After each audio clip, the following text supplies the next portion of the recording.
Welcome to Scary Stories. Are you enjoying the Halloween season so far this year?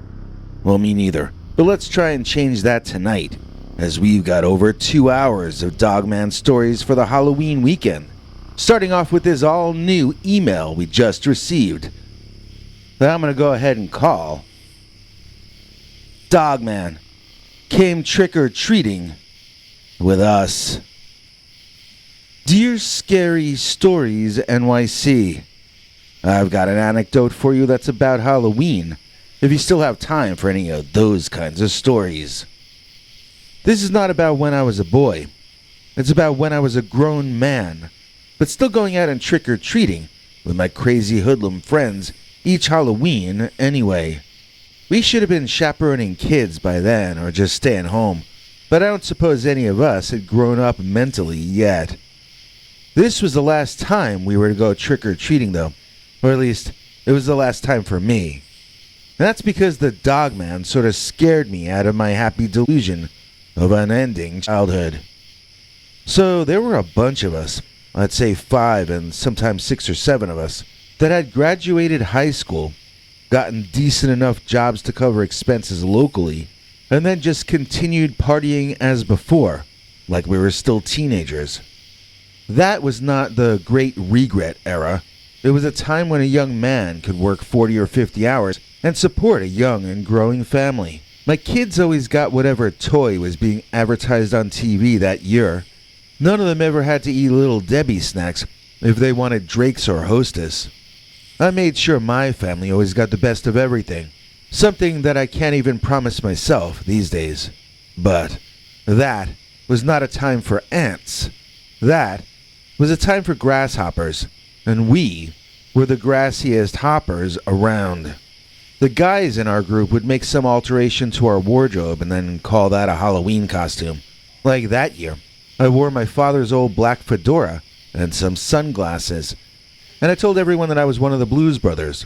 When people would ask which one I was, I would ask how many there were. The girls in our group would always dress up as sexy witches and then complain that the others had stolen their idea. We didn't mind watching them compete to have the sexiest costume and then catfight about it all night. What incentive did any of us have to grow up? None, really. That's why God sent the Dogman into our lives to teach us the true meaning of Halloween, which is, I suppose, to get the poo scared out of you.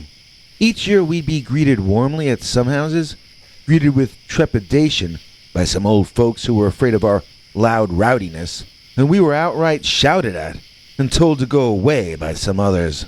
Those were probably the smartest people, but at the time, we had very little self-awareness. We thought that life was one long party, and we couldn't understand why anyone would choose to do anything but party along with us. So we had finished our Halloween rounds for that year, but there was one house left to ring the doorbell of. That house was down the road a bit, out of town, and it was the last remaining building in that former part of town which had fallen into ruin. The old lady who lived there always seemed so grateful when we would visit, and the year before, she told us we were the only ones who had. She didn't even have any candy, so we gave her some of ours instead. We were tired, but we felt it was our duty to go pay the lady a visit, so that she'd at least be told Happy Halloween that one time by us. The wind started whipping, and the autumn leaves were flying circles in the air all around us, going up over our heads. None of us really wanted to be there. We wanted to go home, watch a scary movie marathon on VHS or cable, and consume all that candy we had gathered. Still, it would only be a little while further. And that lady, she was like one of us. She was a lover of Halloween, and nobody who loves Halloween should ever be abandoned. When we got close to her house, though, abandoned was a word on our mind. We rang the bell, but it didn't make any sound, so we banged on the door for a while. It seemed that the nice old lady had moved on, in one way or another. It was like being slapped in the face by time itself. Clearly this wasn't the old days anymore. So we walked back to town in single file, each of us alone in our thoughts. After some time, though, Alex, who had bandages wrapped around his arms and the top of his head, which was supposed to be a mummy costume, even though everyone thought he'd just been in a car accident, started marching out orders as though we were in the army and he was our sergeant. We all sarcastically marched in time, and I was glad to be in the back observing those witches bouncing up and down from the rear. Watching my wife bouncing. Of course, I didn't notice the others at all. You might say I was so transfixed watching that bouncing sweetie, that I didn't notice the sound of dog nails on the road just behind me. Do you know that sound? It's unmistakable. It's not like anything else. Even cat nails on the road doesn't sound like it. There's only one kind of creature that can create that noise. Eventually, it became more noticeable, until two of the young women turned around and looked behind us. They looked past me, smiling, apparently waiting to see the doggy that must have been trailing behind us. I watched as their eyes went from looking behind me on the road, to looking behind me at my eye level, to looking past me, well over my head. Everybody screamed before I could even turn around and see what was causing this. Of course you know what was there. That's why you were on this channel. It was a kind of an animal that looked like a mix between a dog and the Incredible Hulk. It had a look of hate on its face, as it didn't seem to like the sound of young women screaming. Then that thing shouted back with a sound like a roar that was so devastatingly loud that the soles of my shoes vibrated on the black tar pavement, and my ears were still ringing when I got up the next morning. Yes, we ran, and the beast ran after us, silently. Silently to us, as we were partially deaf in that moment from his roar. Whenever any of us would glance around behind us to see if he was still there, we'd get roared at all over again. And the weird thing is, even when you're only hearing part of the roar, you still feel the pain of it anyhow.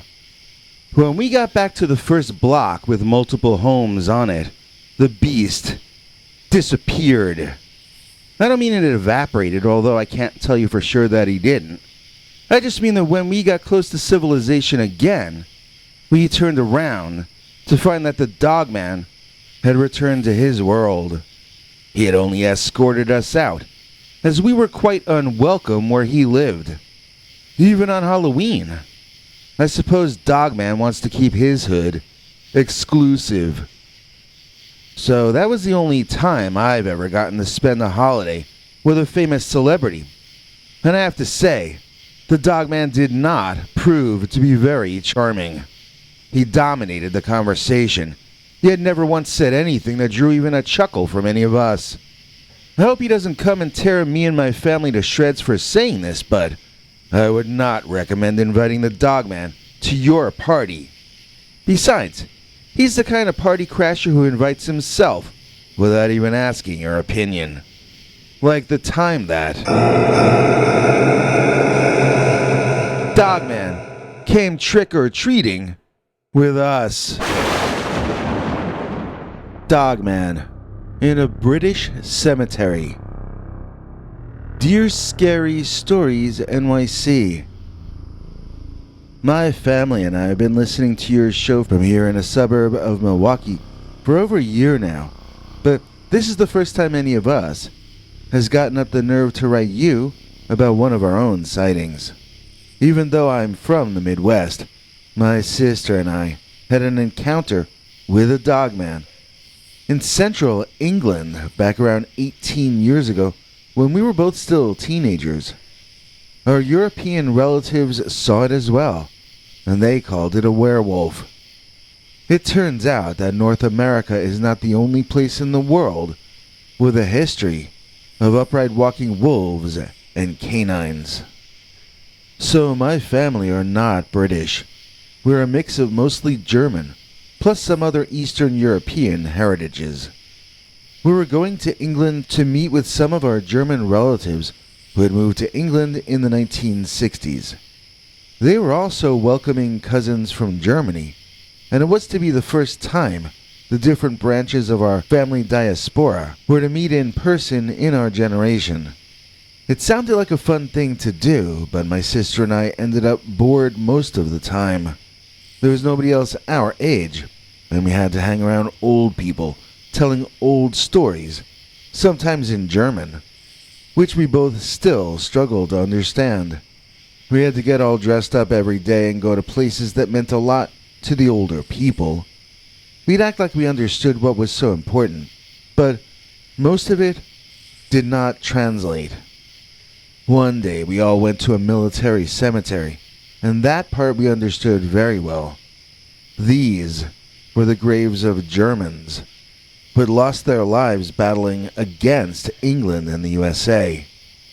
They gave their lives to fight against freedom and democracy, and at least one of the graves in there was for one of my ancestors.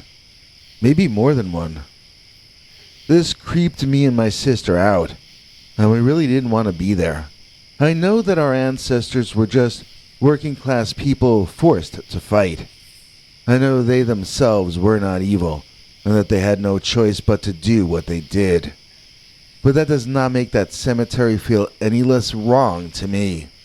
All those men and women had their lives cut short in service to evil, and it really made my head spin on that hot, sunny afternoon. In fact, the sun beat down so harshly that I took my jacket off, and then my mother shouted at me to put it back on. So when I first saw the Dogman or the Werewolf, I assumed I was getting sick from being too hot, and that I was seeing things. I took my sister aside and whispered to her that I thought I saw a wolf-headed man standing by the edge of the tree line. I thought she would sympathize and maybe get our mother to go easier on me since I was hallucinating. But instead she looked where I pointed and leaped in the air in surprise. The next thing I knew, everybody was quietly looking over at the same monster that I had been seeing. It wasn't my imagination, it wasn't my brain getting overheated in my skull. There really was something over there, in those woods. It retreated when it saw that it had been noticed, and for a while everyone stood around, having bilingual conversations about the beast. Although our British and European relatives were as freaked by the sighting as we Americans were, we quickly found out that they already had a legend in place to explain this sighting. In fact, we were far from the first people to see an upright walking canine-type figure in that exact area. I had never heard of this before. In fact, I had never heard of werewolves in England before. I thought they only lived in the middle of North America, from Montreal, down through the Great Lakes region, passing through Pennsylvania, Ohio, Kentucky, and making their way down to Louisiana, where we call them the Lougarou or the Rougarou. I didn't realize that these creatures and their legends seemed to have come here, from Europe. So was this an English werewolf we saw? I don't think so. I think it was German, whatever it was. We might have been looking at a real physical beast, or we might have been looking at a spirit, but I think in either case that the entity was of German origin and not British. Somehow I think that beast has something to do with the people buried there. So we were all about as creeped out as you can get on such a super bright sunny day. We stuck close to each other in a group as we walked through the graveyard. The older ladies had flowers to leave at specific graves. Some of them were our relatives. Some of them were friends of the family, either then or now. It eventually reached a point where we were all too tired and bored to care about the werewolf in the surrounding woods any longer. It was too hot to care. We gathered around a bench, allowing the older folks to rest before we all walked back to our vehicles to depart. I wandered off a bit in one direction, and my sister in another. She was walking over toward the woods, following some kind of butterfly or bird or something. I had thought she was walking with me, so I turned to say something to her, and then I noticed she was walking directly toward a dark spot in the woods surrounding the edges of the graveyard, and that there were two very bright, off-white, glowing eyes shining out of the pitch darkness inside that patch of trees and vegetation. It was that werewolf or dogman again, and she was walking right toward it. I tried to shout, but some weird sound came out instead. It served the purpose of alerting my sister that there was a problem. She saw where I was looking and turned and noticed the eye shine herself. Immediately, I began running toward her and she toward me. I got the sense that there was a hubbub among the adults to my left, but did not stop to look. I could already see the beast emerging from the darkness. He was gambling that he could catch up to my sister before I could, or any of the adults either. I felt like he was going to snatch her and pull her back into the darkness with him. I can't know what he was thinking, however. I was not much of an athlete in those days, so it felt like I was running a mile to get to my sister, and I started to feel that the dog-headed monster was going to get to her first. I found some small stones on the ground, found myself an angle, and started pitching them at the dogman's face. He swatted them away like they were flies, but they did slow him down a bit, and they seemed to have confused him a little as well. One of the Germans in my family joined me in throwing stones at the beastman, and my relative had a better fastball than I did. The dogman was not injured, but we had successfully annoyed him enough that he gave up the idea of doing whatever he had intended to do to my sister. So at that point, we gathered ourselves into a tight bunch and exited the cemetery in as quick and orderly an escape as possible. I rode back with some cousins and an uncle who spoke English, and they told me stories about the Cannock Chase werewolf. It turns out that the monster we saw already had his famous monster name and everything. Like he was already a brand, even before we saw him. So we really saw something. I mean, I can't say for certain that I know what we encountered exactly, or what chased my sister. I mean, I don't know what a DNA test of that thing would reveal, but I do know it was real. So whatever the Cannock Chase werewolf is, I'm certain that it's a real something. My personal inclination would be to side with the possibility that it would be a dogman. There are a number of stories of allegedly true run-ins with the beast online, and most of those seem to me like dogman sightings and encounters. For instance, there's a story about a mailman seeing the Cannock Chase werewolf in 2007. You can find this anecdote on multiple websites and videos. Supposedly, this mailman thought the creature was a dog until it suddenly stood up on its hind legs and walked into the woods. Since this happened in broad daylight, it sounds more like a dogman than a werewolf. Granted, dogmen are supposed to be nocturnal, meaning they should be sleeping during the day. On the other hand, during a sunny day, a werewolf is supposed to be, a werewolf is supposed to be a human when it isn't the full moon. So I had imagined that mailman story happening in a residential neighborhood while he was delivering mail. It's well known how dogs don't like mailmen. Why should dog men be any different? But I did a little more digging, and guess what? That mailman claimed he saw that dog who stood up and walked away on his hind legs at the same cemetery that my family was at. He ran off into the same woods when the mailman saw him that he ran off into when we saw him. And our experience happened on a sunny day, same as the experience that the mailman had back then. Some people think that the dogman or some ugly-looking version of a prehistoric man, and not actually canine at all. These people posit that the Dogman comes up from underground caves, where it's survived since prehistoric times. Others think the Dogman is from the future, or even from outer space, as UFOs and strange lights have been known to be seen in the Cannock Chase area since back in the 20th century. In more modern times, there have even been stories of the black-eyed kids hanging out in the woods over there. It seems the werewolf or Dogman of Cannock Chase has attracted a whole mad monster party of cryptids and high strangeness. There's an article called Cannock Chase Werewolves on the ghoststory.co.uk website that refers to the discovery of the remains of small animals and people's pets being found at the edges of this cemetery, the same one my German family took me and my sister to visit. That article also mentions a ghost story that someone claims happened to them.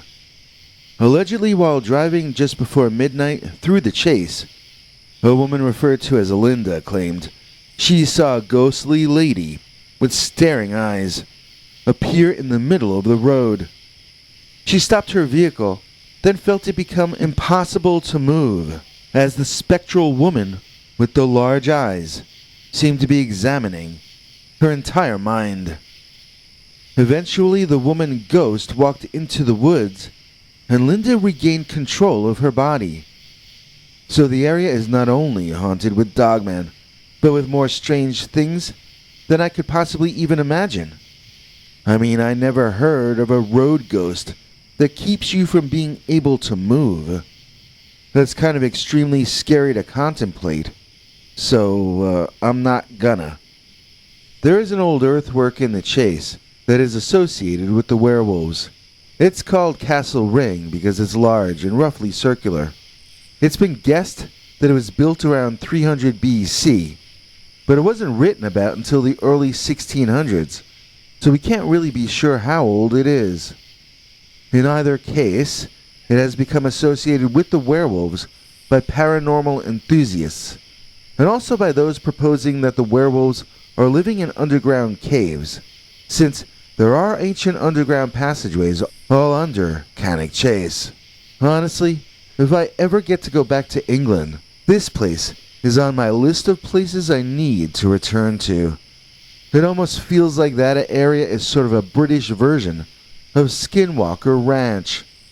I had no idea what a rabbit hole I was going to fall down when I started Googling around about the time my sister almost got abducted by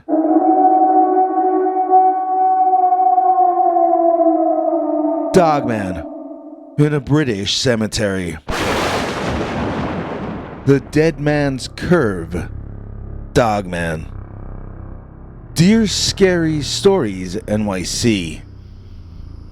About 200 miles west of Washington, D.C., there is a very long mountain running roughly north to south. It lies between two Virginia valleys filled with towns like Alpine, Leakesville, and Stoney. In fact, it's surrounded by valleys on all four sides and can be seen to be something of an island jutting up into the sky.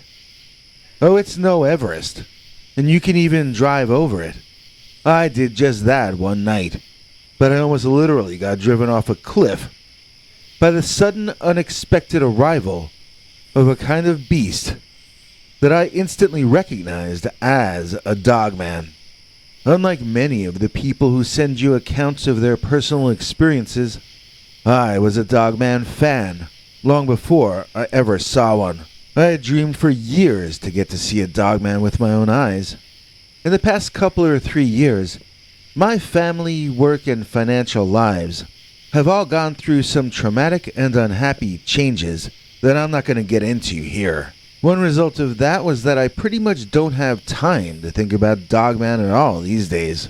I get up when I used to sleep, and I work as hard as I can for as long as I can, until someone comes along to cause me more trouble and make my life even harder. Trust me, I don't even have time to think, which is partially because I have to spend every break meditating and telling myself not to think about how overworked and unhappy I tend to be. The only thing I spend less time on than sleep is self-reflection. I would like to get back to self-improvement, but right now survival is the order of the day. So I may as well have never heard of Dogman before when I had my experience. He was absolutely the last thing on my mind at all on that particular date in history. So this story got around to some of the less nice people at one of my previous jobs, which is why I would rather keep all this anonymous. They twisted the story to be that I had been forced to accept a delivery man job, and that I claimed I was attacked by a wolf man when I was making a delivery.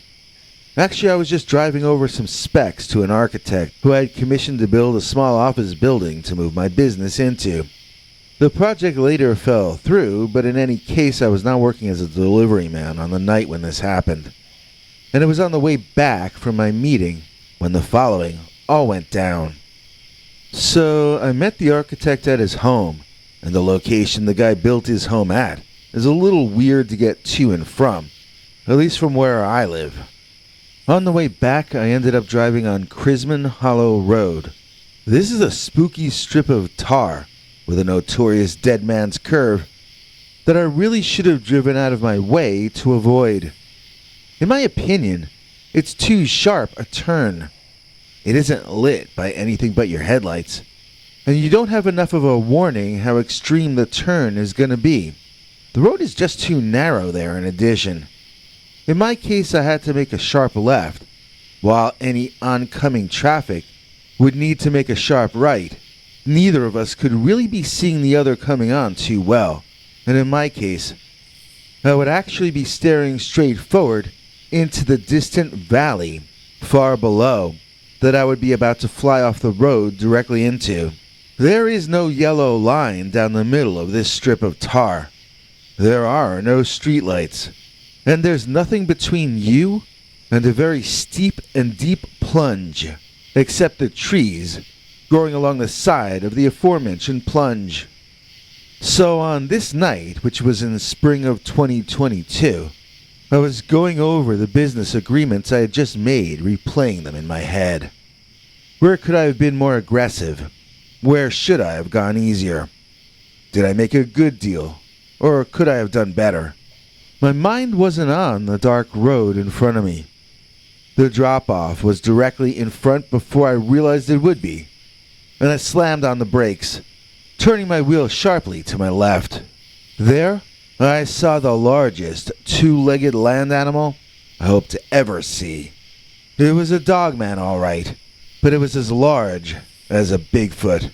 Its feet weren't, and had legs more canine than human, but not exactly either. In fact, I was surprised about how many ways it seemed different from a normal canine. They were mostly small and subtle differences, but this either seemed like an earlier or a later model, you could say. Its hind legs, although externally bearing a strong resemblance to canine legs, were also able to easily hold the creature upright and propel him forward with speed, grace, balance, and authority. I've heard and read a number of encounters in which people describe how humanoid the chest and arms of Dogman were. I did not witness that, except in the moments I saw this creature pull its arms out to either side. Generally, they hung forward, and I was reminded in that sense of one of those photos of a very strong kangaroo. Its legs were canine. It walked, and it ran, but it did not jump. Its chest, however, seemed like something other than human in construction. So although this thing stood upright, I would not really say it was a werewolf-type dogman. It was, for the most part, a very tall, upright canine. The head and snout were so high up in the air that I wish I had binoculars to see that far up. It was a canine silhouette, however, not an ursine one. I was not seeing any sort of bear. This was a wolf or something like it. I never saw teeth that large in a modern animal, so it was clearly a meat eater. To be honest, It reminded me of a display from the Natural History Museum come to life. This seemed like something from another time. I could imagine this thing being hunted by cavemen. And I could imagine cavemen being hunted by it. So to paint the picture, the land and the trees went up pretty sharply to my left, and down far more sharply to my right. The super tall, upright running dog creature ran out onto the road from that higher ground. Due to the fact that I was turning sharply left while my headlights faced forward, I don't believe I actually saw the dogman with my eyes until it was already running onto the road. It seemed to have come down the hill in the dark a little more quickly than it had intended, indicating that it might have stumbled in the darkness or perhaps underestimated the steepness of the hill. It seemed to be trying to slow its forward momentum, which meant to me that it was stopping in the middle of the road. It was not allowing me space to pass on either the left or the right of it. And since I had been turning left, I must have turned right to avoid the creature. I don't really remember. I do remember that the car skidded off the road and spun out. We finally came to a halt, with my right rear tire out past the end of the road, spinning in the air. My rear fender was resting against the top part of a tree trunk growing up from far below. This was what prevented us from entirely leaving the mountain road, and it didn't look like it was going to hold for very much longer. I needed to get back on that road, but when I looked in that direction, there was this absolute behemoth of a dogman, and he was livid at me. I never saw a living thing so emotionally upset. I got screamed at, as though I were guilty of every wrong ever committed in the history of planet Earth. I felt like I was being cursed with the evil eye, and having my family's lives threatened by a mob boss at the same time. Even though he was out there, and I was in the car, I did not feel safe from his implied threats. I was in my car, dangling somewhat precariously off the edge of a cliff. A literal cliffhanger situation. And if that 9 or 10 foot tall prehistoric beast was gonna push my car even 1 inch backward, that ancient tree trunk holding us up might not have the strength to keep from cracking up. I have to say, looking into the hateful, inhuman eyes of the dogman was exactly as intimidating as I've heard it described. It made me so frightened that I shook all over and lost control of basic bodily functions. I went to move my hand to the gear shift to attempt an escape, but my nervous hand accidentally banged on the steering wheel horn. The sound made the beast leap back almost comically, and it ceased its barking. Its pupils were so dilated in surprise that its eyes looked like they had gone supernova. Seizing my chance, I gave a slightly longer beep to the beast and saw him leap almost as high the second time. It was then that I gunned the engine, intending to drive directly ahead at that monster, scaring him off and winning the encounter as though it had been a video game challenge. The only trouble with that plan was that hitting the gas made my back left tire kick out the stones and soil that had been holding it up, and that caused the tree trunk to crack a little bit more and the car to slide backward, pointing me and itself a few degrees more skyward. I couldn't see the dogman any longer, as I was now looking up toward the dark sky and feeling the car slide backward. I saw my life flash in front of my eyes in that moment, and I accepted that I was about to plunge backward to a horrible death. Then fate interrupted my pity party as I slammed backward into another tree. After I recovered from the minor heart attack that gave me, I realized that we had tilted far back enough to hit land again, and both my back tires were able to gain enough traction for me to drive back up into the air, and then slam hard back down onto the mountain road. You know, one time a month or two ago, someone offered me money to drive out with him to where this event took place. I'm not saying I would never go back, but it would take a lot more money than this guy was offering. Even if they didn't have giant dogmen over there, that still wouldn't make that dead man's curve any safer. I don't even want to drive that again in broad daylight at 10 miles an hour. It needs street lamps. It needs warning signs. It needs a big wall or fence to keep you from flying off the edge of it. But even if you can fix all that, I still wouldn't find the place to be one that I would want to go. And that's because nobody will ever be able to convince me that they've gotten rid of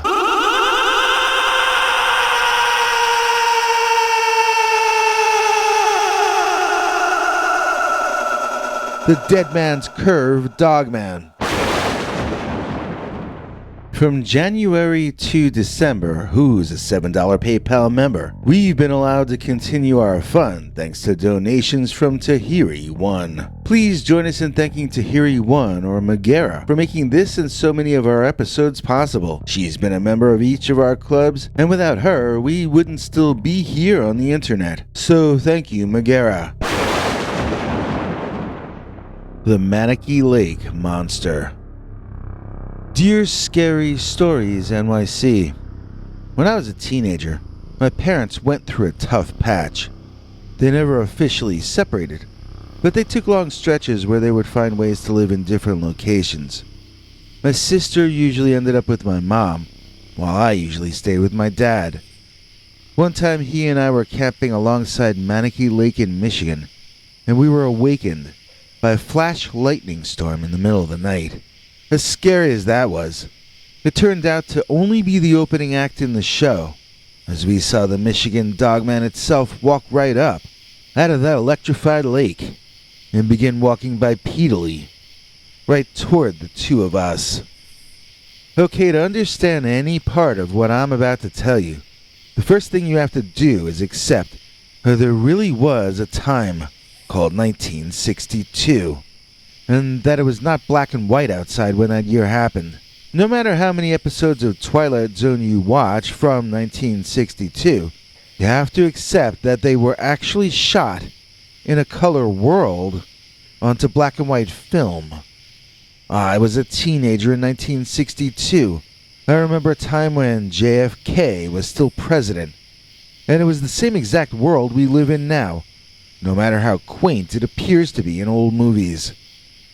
Sure, people looked you in the eye when you spoke to them, and they didn't walk around hypnotized by their telephones.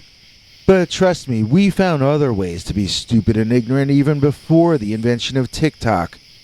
This happened in this same real world that you and I live in.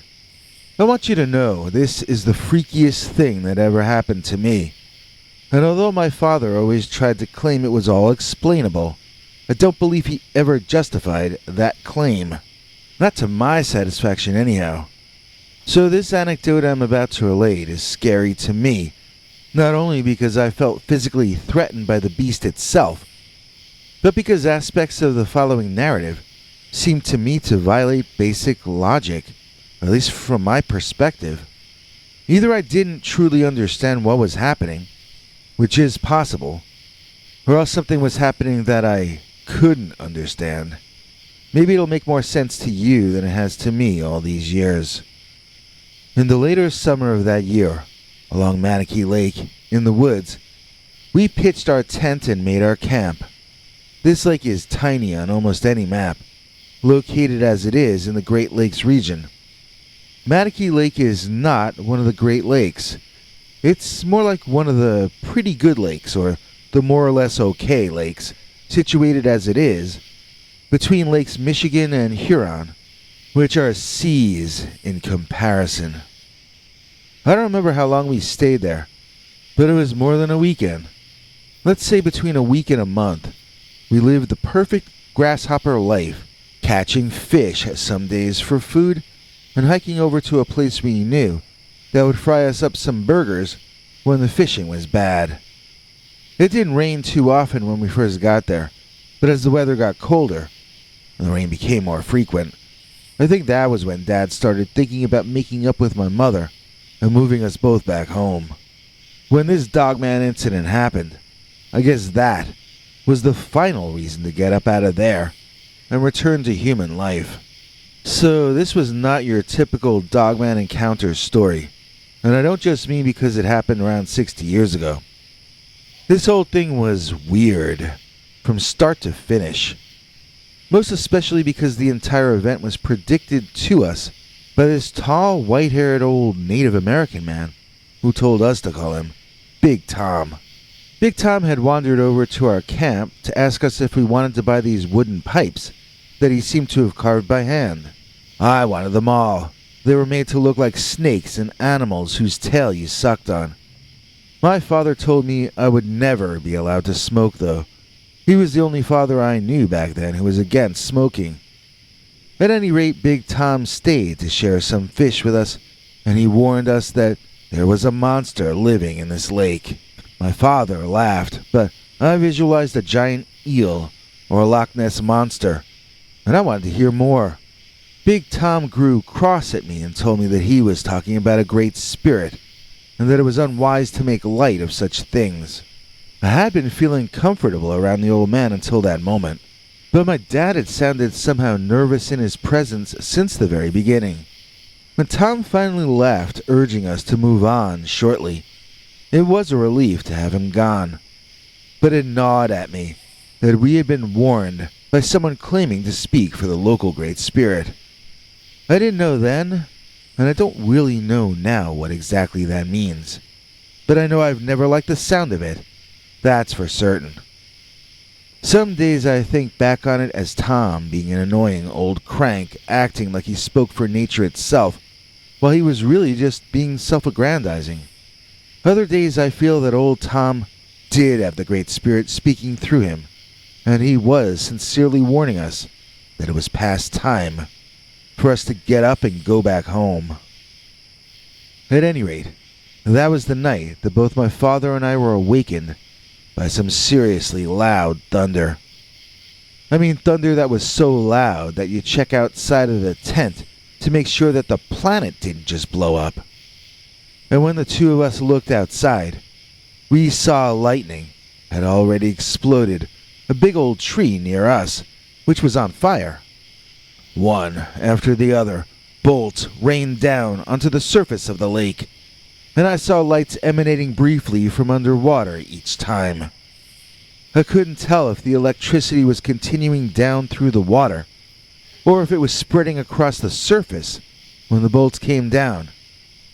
I mean, if every lightning bolt fried all the fish in the water, then sea life would have ended with the first bad storm, right?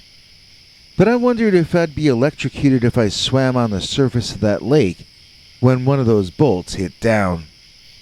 Dad and I were packing some stuff up and putting boots on to make an emergency escape when the Dogman from our title rose up out of the bubbling water. It looked like the lake was boiling all around him, but I suppose it was his motion which caused the surface disturbance. The thing had been under the water, even though it was clearly not a sea creature. Now, we had been getting ready to go because of the dangerous lightning storm all around us. The woods is not where you want to be in a situation like that. When we saw that a dripping wet hairy dog-headed humanoid was bubbling up to the surface and headed out of the lake and in our direction, you would think that would have logically caused us to speed up what we were doing and find it even more urgent to vacate the premises. One of the differences between 1962 and now, though, was that we didn't really know or talk about the Dogman back in those days. At least, I had never heard of it, and I did not know what we were seeing walking up onto dry land. This looked like a dripping wet hairy circus freak man, but his head was a canine one, like a wolf. I had nothing to compare him to in my mind. I mean, I guess I had seen images of Anubis from ancient Egypt, but those are paintings and drawings. What I was seeing was as real as a punch to the throat. There had not ever been a movie monster that looked like what we were seeing. Remember, this was 1962. There were no werewolves in any movies or TV shows that I had ever seen, which had the heads of dogs or wolves. This thing also had legs it walked on which resembled the hind legs of wolves. The front legs were used as a cross between arms and legs, as it sometimes would go down on 3 legs when sniffing the wet ground for whatever reason. It did not walk in a 3-legged manner, though, as a chimp or gorilla might. It walked upright, like a man, with a posture like a human, and not like any simian creature. Then occasionally it revealed its beast nature, as it dropped down for its animal reasons. The thing was marching in our direction, but was looking in all directions, as if it were either searching for something, or possibly looking around because it was lost. I know the second possibility makes little sense, but I did feel at the time that the creature had no idea where it was, or how it had gotten there.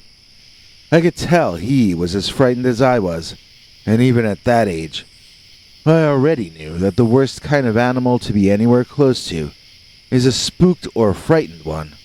My father grabbed me by the shoulder, and we began hiking out of there as fast as we could, in the wet and the dark.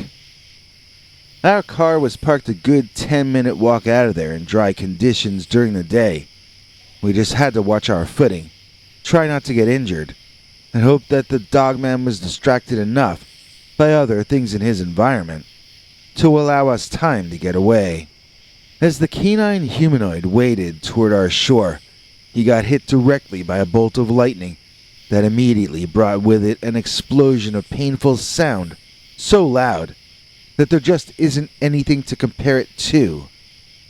I could barely hear anything after that for a while, and I was seeing spots in front of my eyes as well.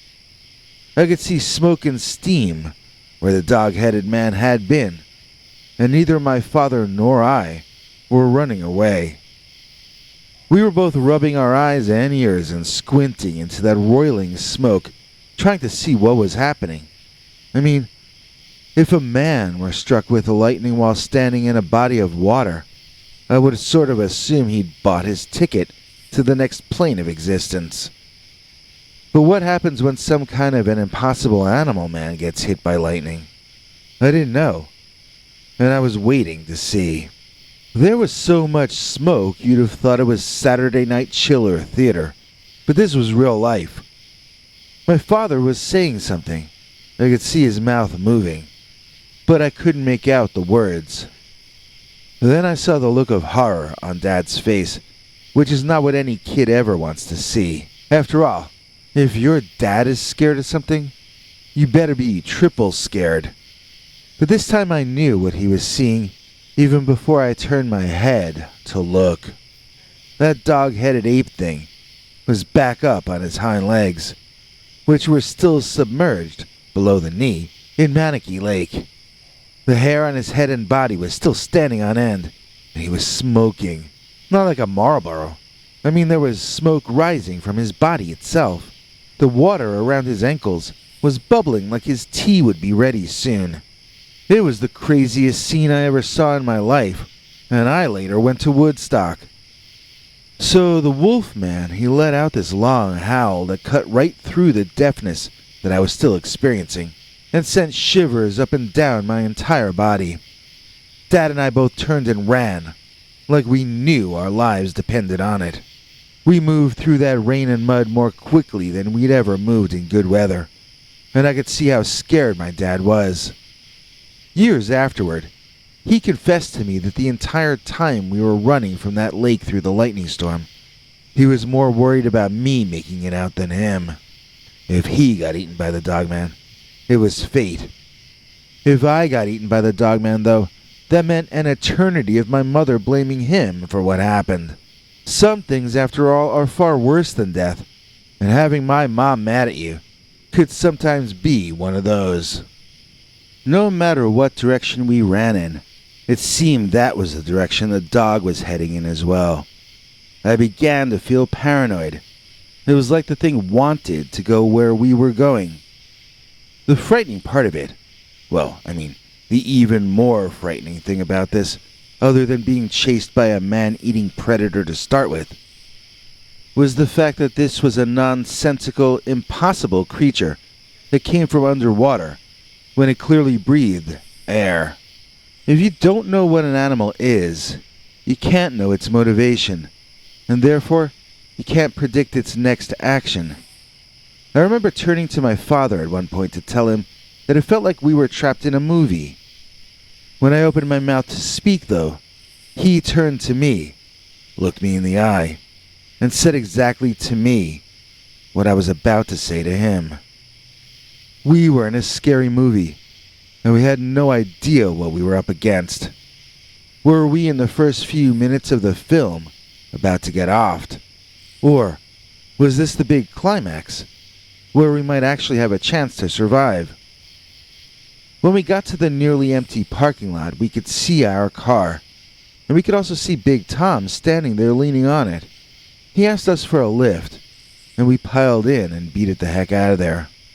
Tom told us where to drive to get to a restaurant that he knew, and we shared a meal together as he talked to us about the Dogman, calling it some word that for the life of me I can't remember. I'm not certain if it was a tribal name for the creature or his personal nickname for it, but in any case, that was when my father and I got schooled in the ways of the Dogman. We didn't hear that term for years and years afterward. Dogman, I mean. My father and I used to call them the magic dogs when we discussed them between ourselves. But we didn't mean magic like Disney Tinkerbell. We meant magic because they seemed impossible. Besides, walking upright and seeming to be so much smarter than your usual canine, that beastman literally came out from underwater in front of our eyes. Lightning crashed down all around, on top, and through him. This was a pretty grand kind of entrance, believe me. At any rate, we traded addresses and phone numbers and dropped Tom off at what he told us was a friend's house. A couple or 3 days went by, and Dad got a call from a woman that he didn't know. Turned out she said she was Tom's wife, and she had found Dad's phone number among Tom's belongings. He had gone missing the day after we met him, and his wife was following up any lead that she could. He did get home after seeing us, but his wife said he was quite agitated. He kept talking about having to fix something, and then he left. Neither Dad or I could remember the name that Tom had called the Dogman. I was trying to think of it, to ask his wife if Tom had used that word, before heading out into the woods and disappearing. All we know is that she said he went out looking like he was ready to hunt for moose, and she never saw him again. Obviously, it's hard for me not to connect the two stories together, but then again, that may all be in my imagination. Maybe the one has nothing to do with the other. All I know is, I will never be able to extricate my memories of the old man from my memories of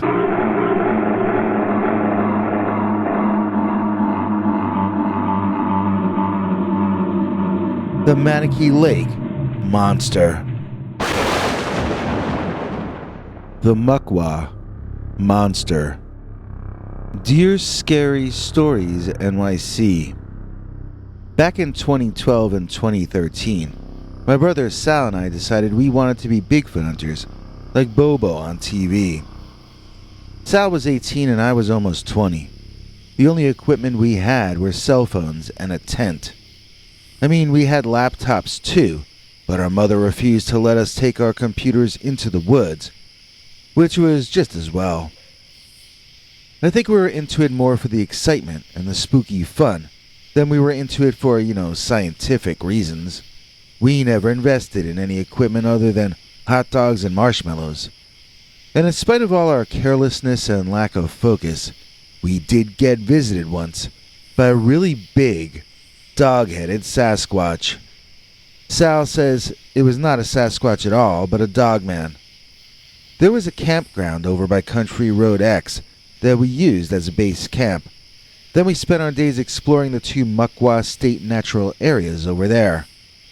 When we saw the Dogman that this narrative is about, We were in the Muckwa Bottomland Forest State Natural Area, but I have a gut instinct that the creature had crossed over from the Muckwa State Wildlife Area, which is just to the east.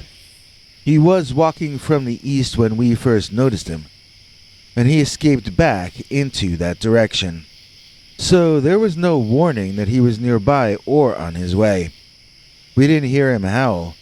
We didn't smell a wet dog. We didn't hear him making a racket pushing trees out of his way. Sal and I were hiking toward the east, and out of the woods came this big, dog-headed, hairy humanoid, walking toward the west. I don't know who was more surprised, him or us. He was taller than either me or my brother, but not 9 feet tall or anything like that. He was just like an extremely tall man. Guinness Book of World Records tall, but he seemed strong and athletic and young, not a victim of gigantism or anything of the sort. This creature man was meant to be that tall. It was not the result of an affliction or a malady. Assuming there are more of his species, I would guess his height was not abnormal or rare. You can imagine how stunned we were. The creature turned and ran back the way it came, as Sal and I were both still trying to open our camera apps on our phones. Like complete idiots, we ran into the woods after the Dogman. We were young and stupid and fired up. He was running from us, so therefore we figured we must be bigger badasses than him. Into the chilly woods we ran. It was strange how cold it could get in there on such a warm night. The creature was ahead of us, but never out of our sight. Then it turned, and something happened that caused us to call off our chase. Something pretty horrible, really. As you've requested, I've written up that part of the incident separately to respect YouTube's guidelines. You can use that section for your channel members and PayPal subscribers. Well, for this censored version, let's just say that the Dogman did some stuff that demonstrated to us that he was the far bigger badass, and that we'd better back up out of his domain. Looking back on it, we were really lucky that was the worst thing that happened. It was clear to us that this Dogman was a meat eater, and that it sometimes took down some fairly large game. When you live through something like that, you have to realize you're at a turning point. I mean, we either had to get serious and get real equipment and bring in other people and develop safety protocols and all sorts of stuff like that there, or else we needed to back away from the idea of thinking that it might be fun to go chase a cryptid taller than our own selves out into the darkness in the middle of a woods that we weren't really even familiar with. I mean, the idea of what we were doing was pretty crazy, and you've got to develop a sane approach if you're going to go around planning to do crazy things. Sal and I are married now, and we keep trying to talk our wives into buying a camper, all of us together. We miss being out in the woods in the middle of the night. We don't miss tents, though. We'd rather keep doors and windows between us and the Muckwa monster.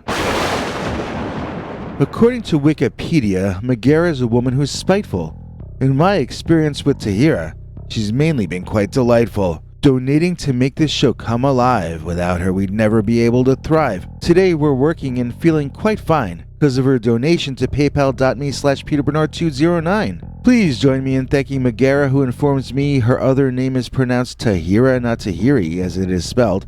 However you spell it, though, her help has allowed us to keep going a little while longer. If you don't like PayPal, you can actually donate to us directly through YouTube using our thanks button. Or you can join one of our clubs and get to see our secret episodes, like the uncensored scene that we had to cut out of our second story today.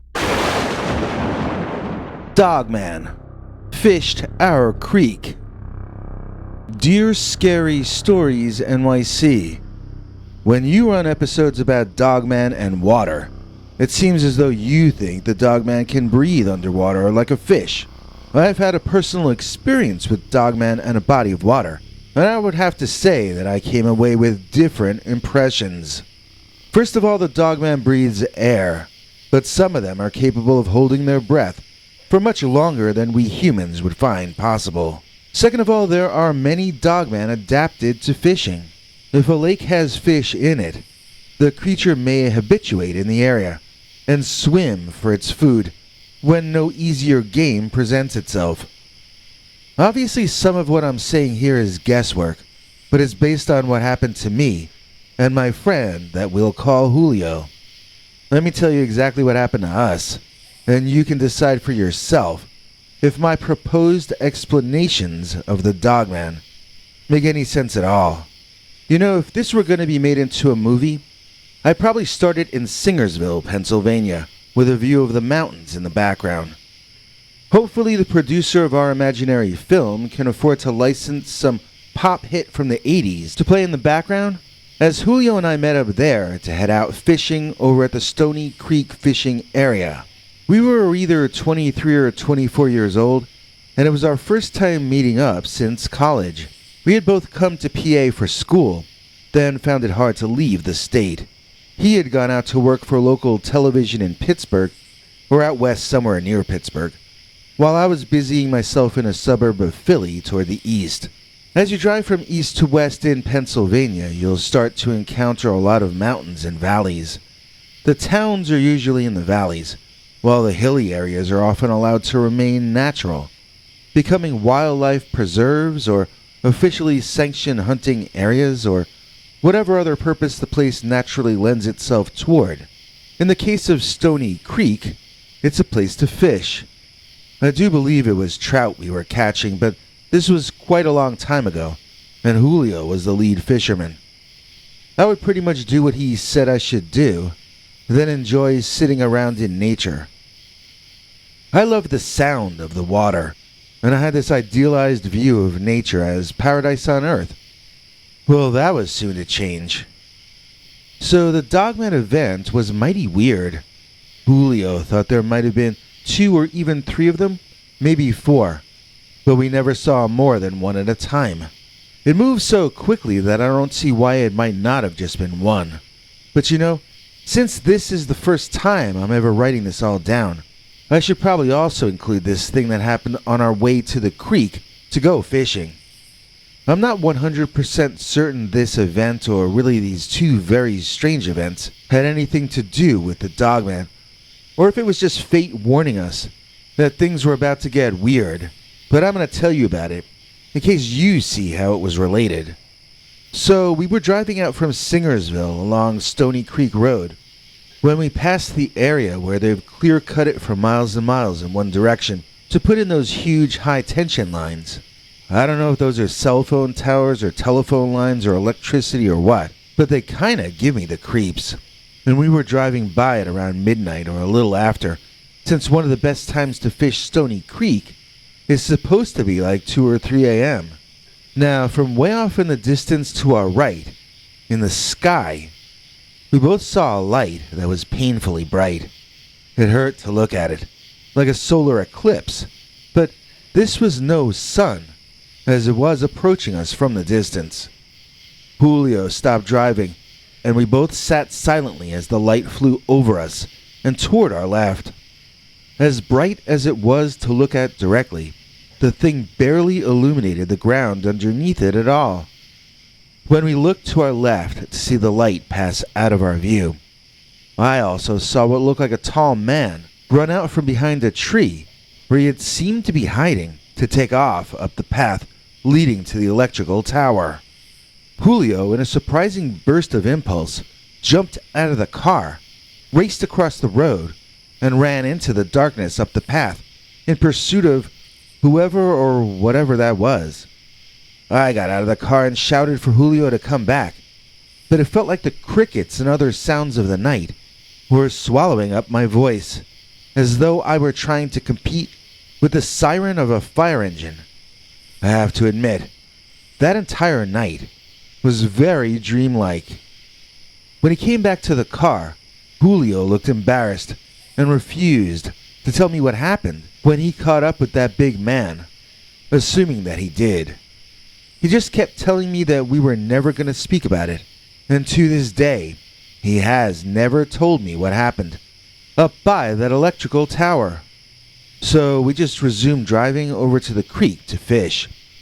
We were young and high-spirited, and there was no weird start to a night that was going to put us off our fishing. It was one of the creepiest things I had ever lived through, but when Julio came back, I felt such a sense of relief that I didn't really want to think about who that big guy was, or what that strange light in the sky over the high power lines was either. I was just in the mood to go get fishing, and that's what we did. We each got a lot of bites. A lot of bites, but only 2 catches, 1 each. If you've ever been outside on a dark night, or inside a dark room for that matter, you'll notice that after some time, your eyes can often adjust fairly mightily to the dark, at least if you're walking around in it for long enough. So we were probably there for 2 hours or something. It was probably after 3 a.m. when we both started nudging each other and nodding over in the direction of this thing that we were noticing was over there. By over there, I mean over on the other side of the creek. It was either an optical illusion, or else there was a big animal standing on a tree that was leaning out over the water.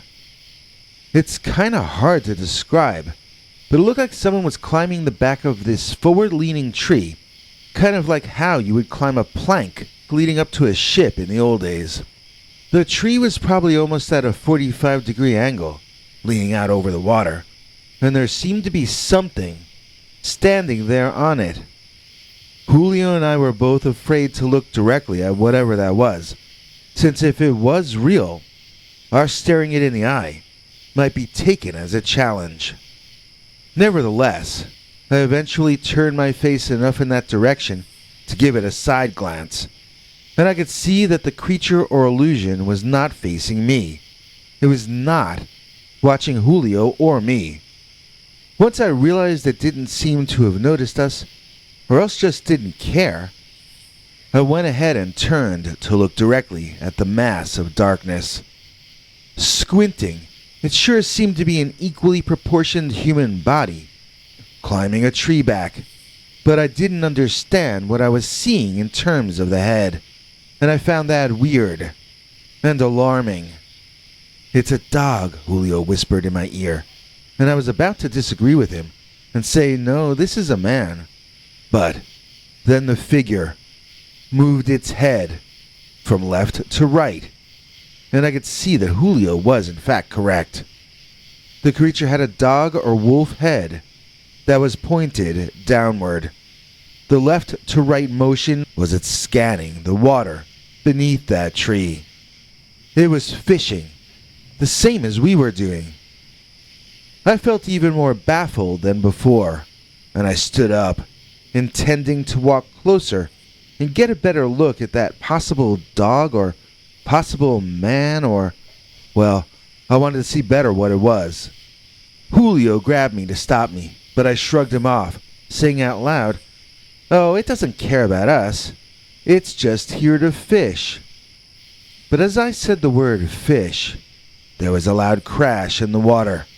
When I looked, the creature was no longer standing on that branch, and there were waves already beginning to subside underneath where he had been.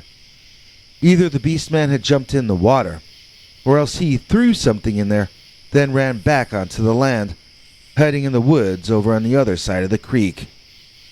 Neither of us had seen what happened, since our attention had been on each other. Obviously, I was wrong. The thing did care that we were there, and I should not have been so careless.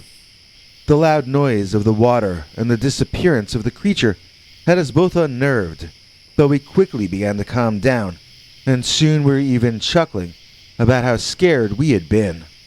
After all, wherever it had gone, the dog-headed creature had run away. We didn't know what ran from us, but we knew it was gone, and so we cracked open a can each and toasted to whomever else might be out fishing that creek on that night, who we couldn't see out there. I don't remember how long it was until the growling began. I undid my fishing setup and I walked over to Julio, asking him if he could hear the growling too. He listened, and for a second, I saw his face change. He had heard it too, but he said no. He claimed there was no growling and continued fishing.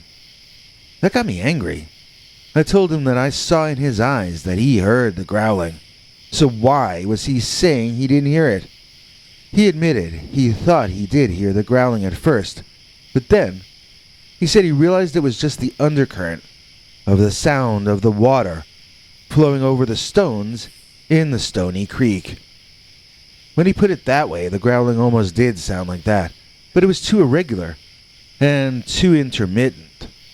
No, this was one or more large beasts emitting a very low animal growl. Quietly, the two of us argued in the dark. Julio insisted that everything was fine, while I became increasingly insistent that we get our bodies out of there before they became breakfast for whatever was making that growling sound.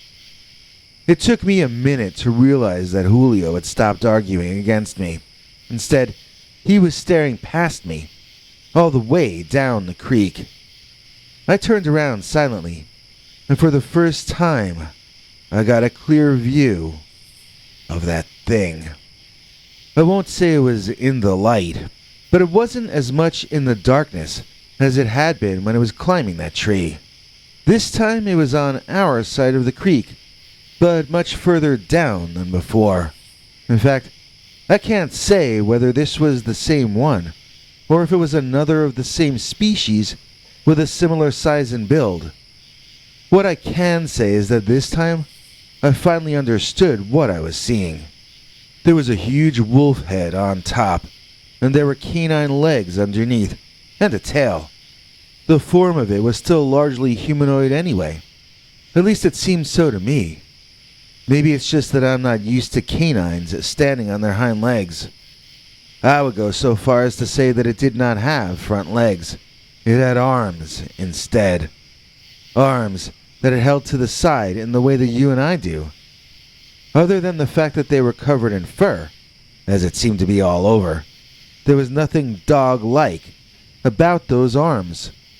They were far closer to human, although obviously they weren't exactly that either. They looked clawed. This looked like a feral beast, and yet it also looked like some kind of a human, or at the very least, a humanoid. I did not notice the eyes for some time, but suddenly it turned to look in our direction, and I saw two tiny pits of fire so hot they were almost white in the skull of that beast, and I realized that this was an animal with intense eye shine, or else a beast from the deepest pit of hell itself. He looked into my eyes, and I looked into his, and it felt like all my insides were being electrocuted. Pulling my eyes away, I saw that Julio was packing his stuff up, and we'd be ready to go soon. He was weeping and mumbling about how it didn't matter, and it was too late, and other such depressing anti-mantras. I looked back down the creek to see if that dogman had gotten any closer to us, and I couldn't see it there anymore. The growling, however, that seemed to have increased. It seemed to be coming from in front of us, from both sides, and from behind. I couldn't get a bead on exactly where the growling was coming from. Julio got his act together, and we began our hike out toward where the car was parked.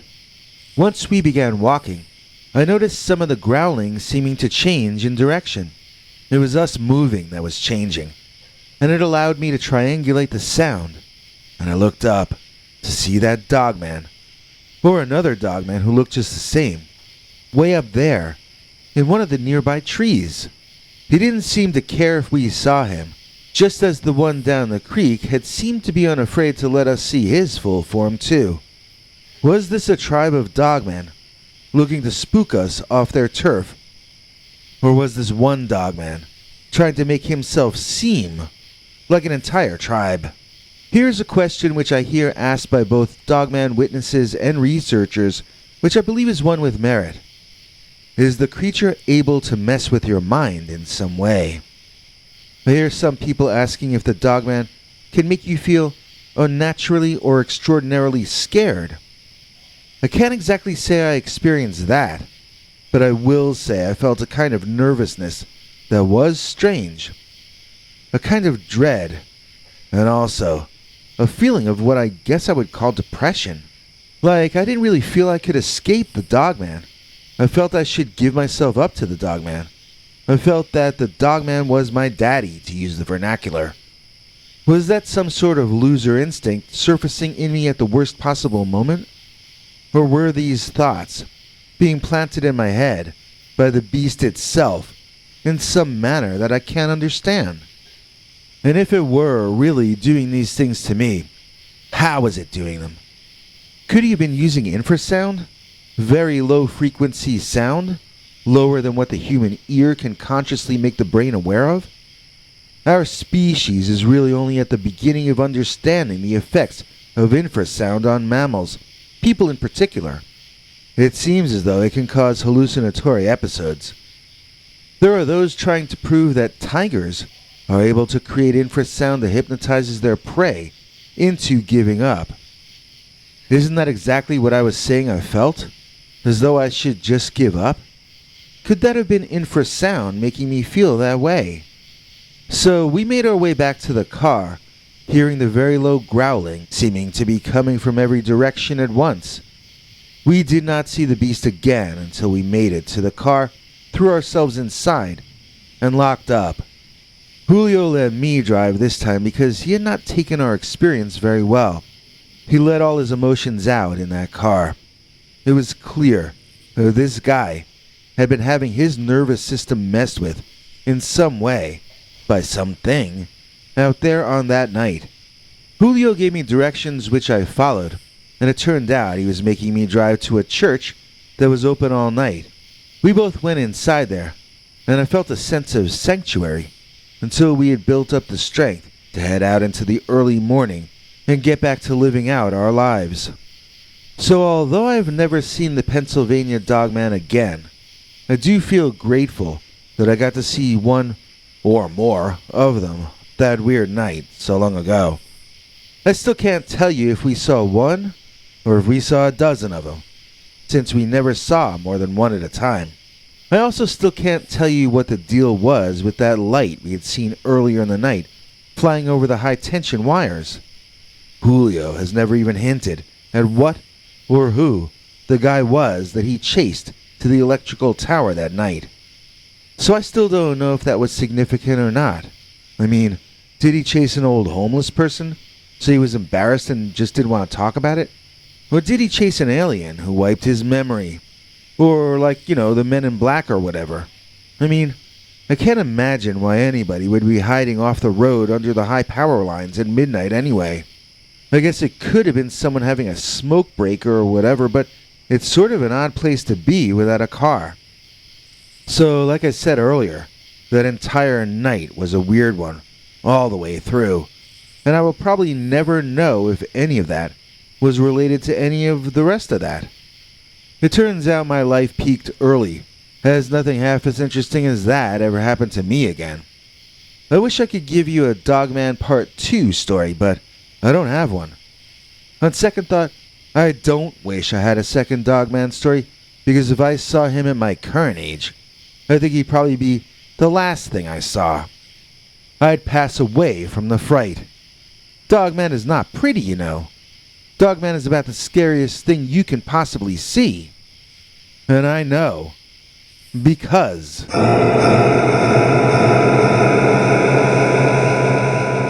Dogman fished our creek. The bones in your foot are called the metatarsi. Our executive producer is Deborah Darcy. Cross a horse with a zebra and you get a hebra. Cross executive with producer and you get our Deborah. Okay, I didn't pronounce any of those words correctly. Please join us in thanking Deborah Darcy for making this episode possible. You see, she's one of our channel members and she gets to see secret episodes that non-members like you can't see. Dogman on Werewolf Path, a New York State Dogman story. Dear Scary Stories NYC. Hey, I like your show, except that you almost never seem to have stories from your own state of New York. I've been holding off telling my New York Dogman story because my wife and several others close to me have asked me not to broadcast it. They've reluctantly agreed to let me tell it to you in this anonymous form, with all of their names deleted or changed, and certain parts of the story sort of streamlined. So I can't tell you that this is 100% fact, but the incidents with the Dogman are reported in as detailed and honest a way as I can remember. Although I want to give you all the facts, I want to remain married more. So this is the version my wife said she was okay with me sending to you. Although none of my family wanted me to give you any facts about the location at all, I prevailed upon them that the place it happened in is a good part of the story in and of itself. You see, I had two different brief encounters with what I believe to be the same Dogman, and both happened in the same part of Long Island, outside of New York City. This was pretty far out on the island, where it's more exclusive and rich. There are two golf clubs sort of to the north, and a polo club sort of to the south, don't you know. It's also not far as the crow flies from Plum Island, and those places where the experiments that Stranger Things fictionalized happened in real life. Sadly, I can't get into how I came to be out there at the time, at least not without my wife divorcing me, but the fact remains that there I was. And no, I have no magical psychic powers like the people on that show. So I think I already mentioned that this is the story of two different Dogman sightings or encounters. The first one was more of a sighting, I guess. Here's how that all happened. This person who wants me to call them Individual A and I were driving toward one of those golf courses over there along Millstone Road. Now to me, Millstone Road sounds like the name of a street from the Flintstones cartoons. So, whenever I used to drive it in those days, I'd be making jokes about seeing dinosaurs or cavemen lurking in the bushes. That one time, really early in the morning, when the sun was only just about beginning to rise, I drove through the dim morning light, and it was Individual A sitting to my right, who shouted out something about a caveman running along the roadside up ahead. He wasn't joking. I could see it too, once he pointed it out. It was dark, and had been hidden from my notice because it was running in the shadows of the tree cover blocking the dawn light. It did seem to be a very large humanoid form, running across the side of the blacktop.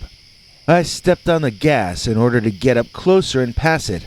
My intention was to get alongside it as fast as I could, before it could react or notice what I was doing, so that I could get a good look at whatever or whoever that was.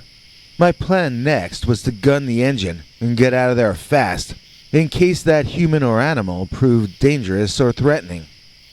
Well, the best laid plans of guys who are driving before dawn without any coffee often go awry, and this was no exception. As I sped up to approach the shadowy figure, it darted left onto the road in front of me.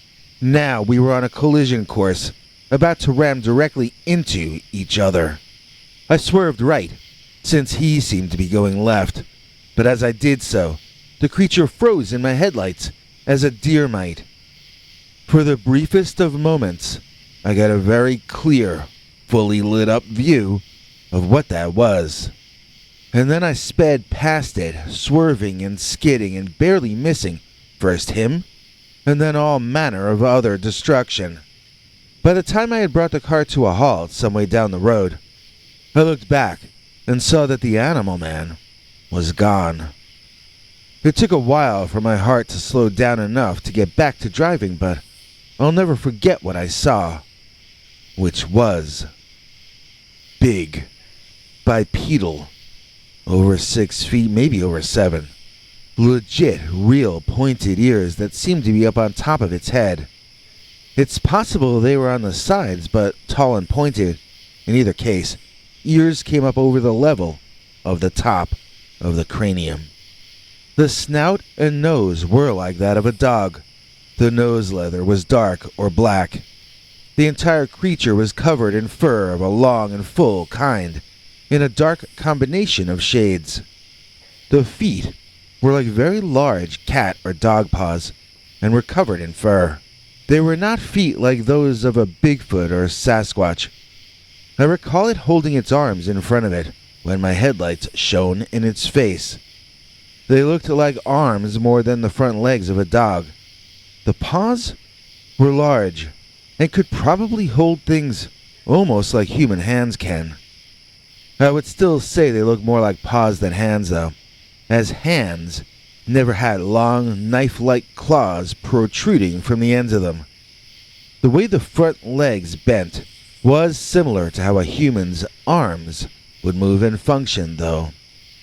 Individual A offered to take over the driving because I'd been pretty shaken up, but I was too scared to get out, and I just floored it and removed us from that country road. From then on, this weird man-animal was a big topic among my small circle of associates. More and more people kept asking me and A if it was really true, and at first, we would just tell them yeah, it was. Then there were these situations which developed in which it became untenable to continue open discussions about the creature that A and I had seen. I fell in with a bunch of guys who continued to wonder about the creature long after it became a dangerous topic to discuss in our little world. I privately shared my childhood memory of seeing a fox standing up in my backyard. I had heard noise in the night and shone my flashlight. I caught the fox standing, possibly leaning against a tree, but also possibly standing up under his own power. His eyes shone bright, like something from a horror movie, and it scared my younger self. I dropped the flashlight and ran inside, where my mind and brain put it together that I had just seen a fox, not a space monster. I still waited till the sun came back up to go out there and get that flashlight back, though. My sighting of the dog-headed beastman on the road that early morning was very similar, in that I had him fully illuminated for just the briefest of moments. The thing is, this time, after I calmed down, I still didn't have a rational explanation for what I'd seen. It still felt to me as though I'd seen a werewolf. That was what we started to call it, the Watermill Werewolf, or the Werewolf of Long Island. One day, a different associate who I will refer to as Individual B wanted to take me to a pond that they said they used to swim in and fish in when they were very young. It's called Camp's Pond, and we didn't know it at the time, but it's sort of dried up and is much smaller now than it was in this individual's youth. That part doesn't really matter either way to our story, though. So, Individual B was remembering the directions to me as we walked there. You go down Old Sag Harbor Road until you reach the round with the trees in the center. From there, they told me that we would take Werewolf Path on the rest of the way to Camp's Pond. I was like, we take what path? And they were like, Werewolf Path. We walk it through the woods. It's a really nice walk and blah, blah, blah, informing me that we'd be going into some deep forest, but also passing some very rich estates. In either case, Individual B asked me to stick to the road and to keep our discussion at a civil volume and tone. I made a joke about how only the upscale werewolves live by Werewolf Path, and we both kidded around about it. I retold the story I told you about seeing a real-life werewolf not very far away from where we were. I got the creeps even talking about it, though, and I began to feel unreasonably scared, considering we were walking down a path through a gorgeous woodland. on a nice day, with intensely thick tree cover in all directions, in a fairly rich and low-crime neighborhood. So, why were my eyes darting back and forth nervously? Why did I feel like continuing to talk about the dogman that I'd seen was tempting fate and asking for trouble? I regretted having brought the subject up because Individual B found it vastly interesting. They kept asking me more and more questions. I didn't want to talk about a werewolf I'd seen while walking on Werewolf Path, but I also didn't want to be rude to Individual B. I kept answering questions, each more quietly than the previous one, each time hoping that Individual B would terminate the interrogation. I knew it made no sense, but I felt dizzyingly certain that something, or someone, was monitoring our conversation. I felt a kind of fear, or nervousness, that I've never felt before or since, and I found myself both shivering and sweating at the same time. I tried to calm myself since, after all, it was a beautiful, quiet day, and nothing was actually threatening either one of us. My body felt as though a bear were standing on my chest, bellowing in my face.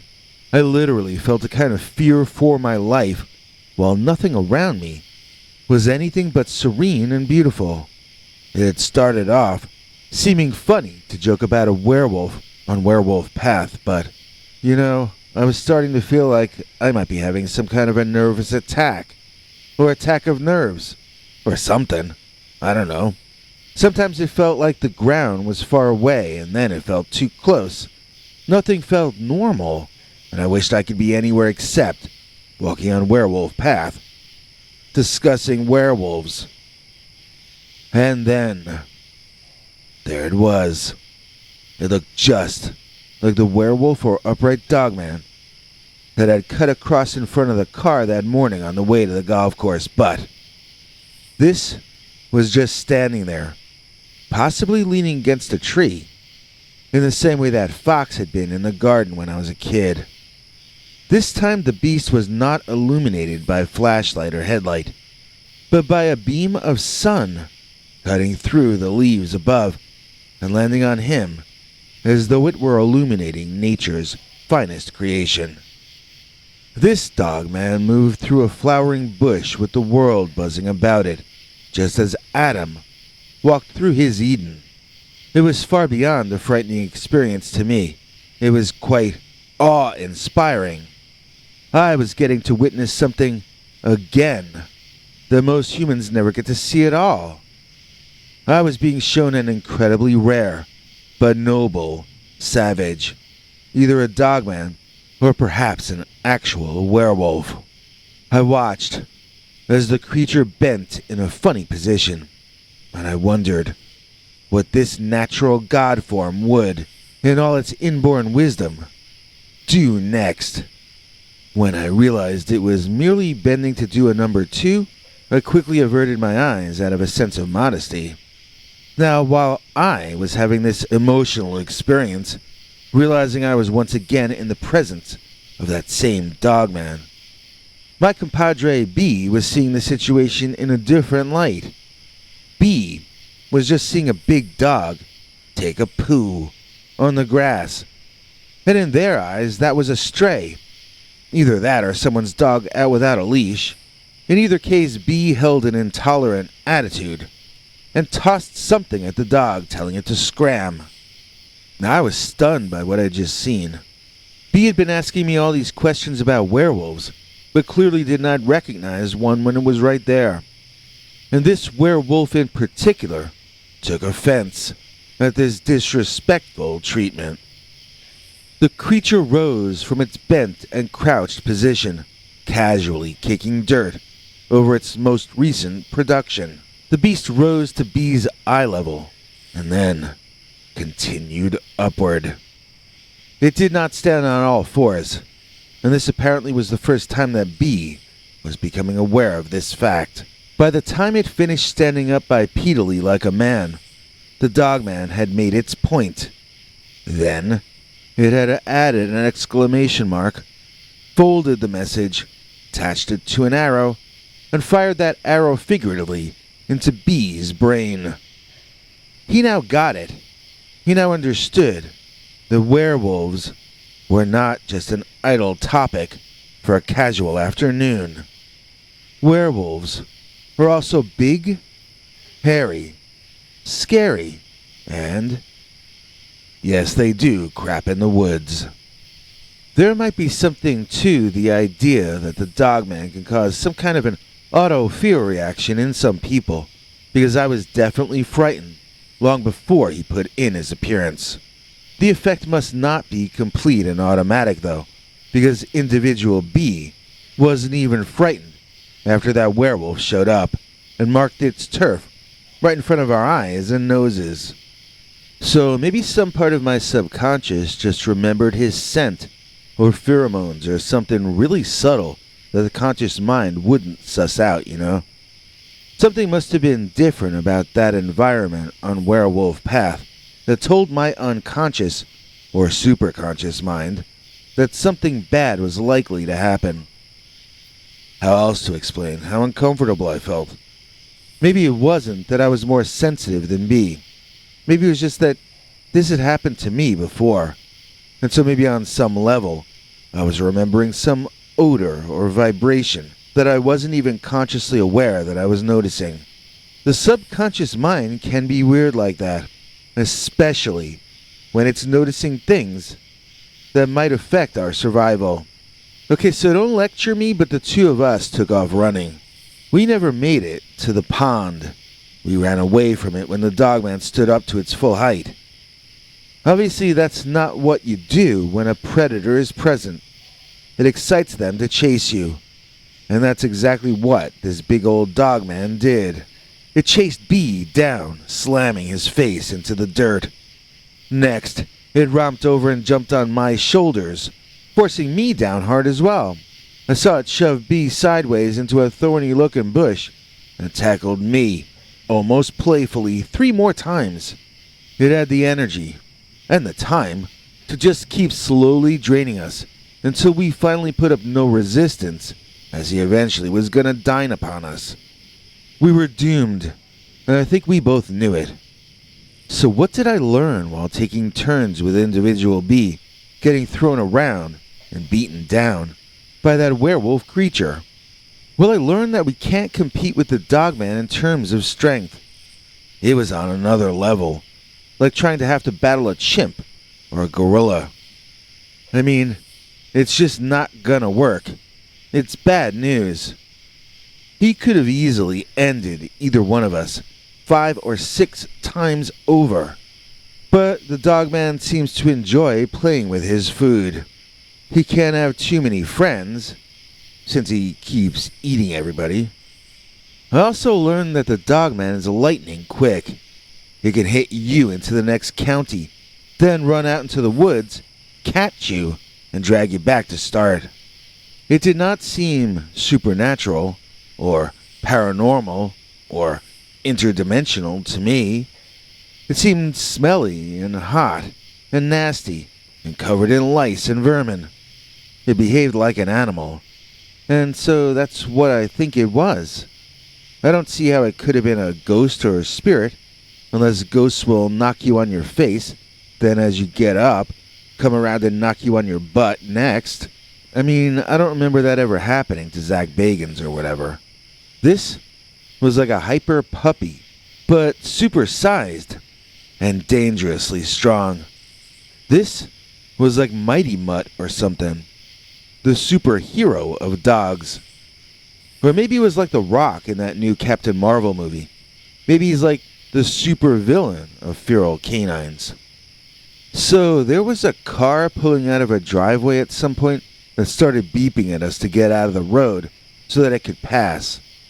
I was winded and lying on the ground for the 5th or 6th time, but I got up and apologized. That driver must have thought we were drunk, as the Dogman had run away at the vehicle's first approach. So if people tell you that there are no werewolves or dogmen in New York State, ask them why there's a road named Werewolf Path in Watermill, New York. If they're honest, they'll admit that they don't have an answer to that question.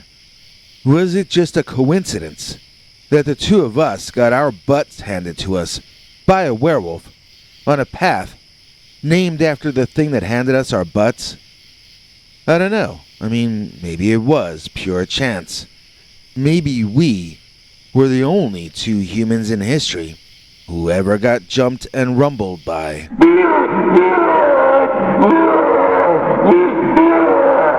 The Dogman on Werewolf Path. There's a fun channel member who I remember. Their comments hit it out of the park. There's no debate at any rate that I'm talking about the Super Spark. Please join me in thanking Super Spark, our executive producer, who made this episode possible. Super Spark is a channel member and gets to see our secret uncensored stories. We literally wouldn't still be here without our channel members, PayPal Club members, and those who donate to our paypal.me/PeterBernard209 direct donation page. That saved us from emergencies on a number of occasions. Here to explain more is our international TV spokesmongrel, Henry Lee Dogman. Hank? I saw Dogman abduct a woman.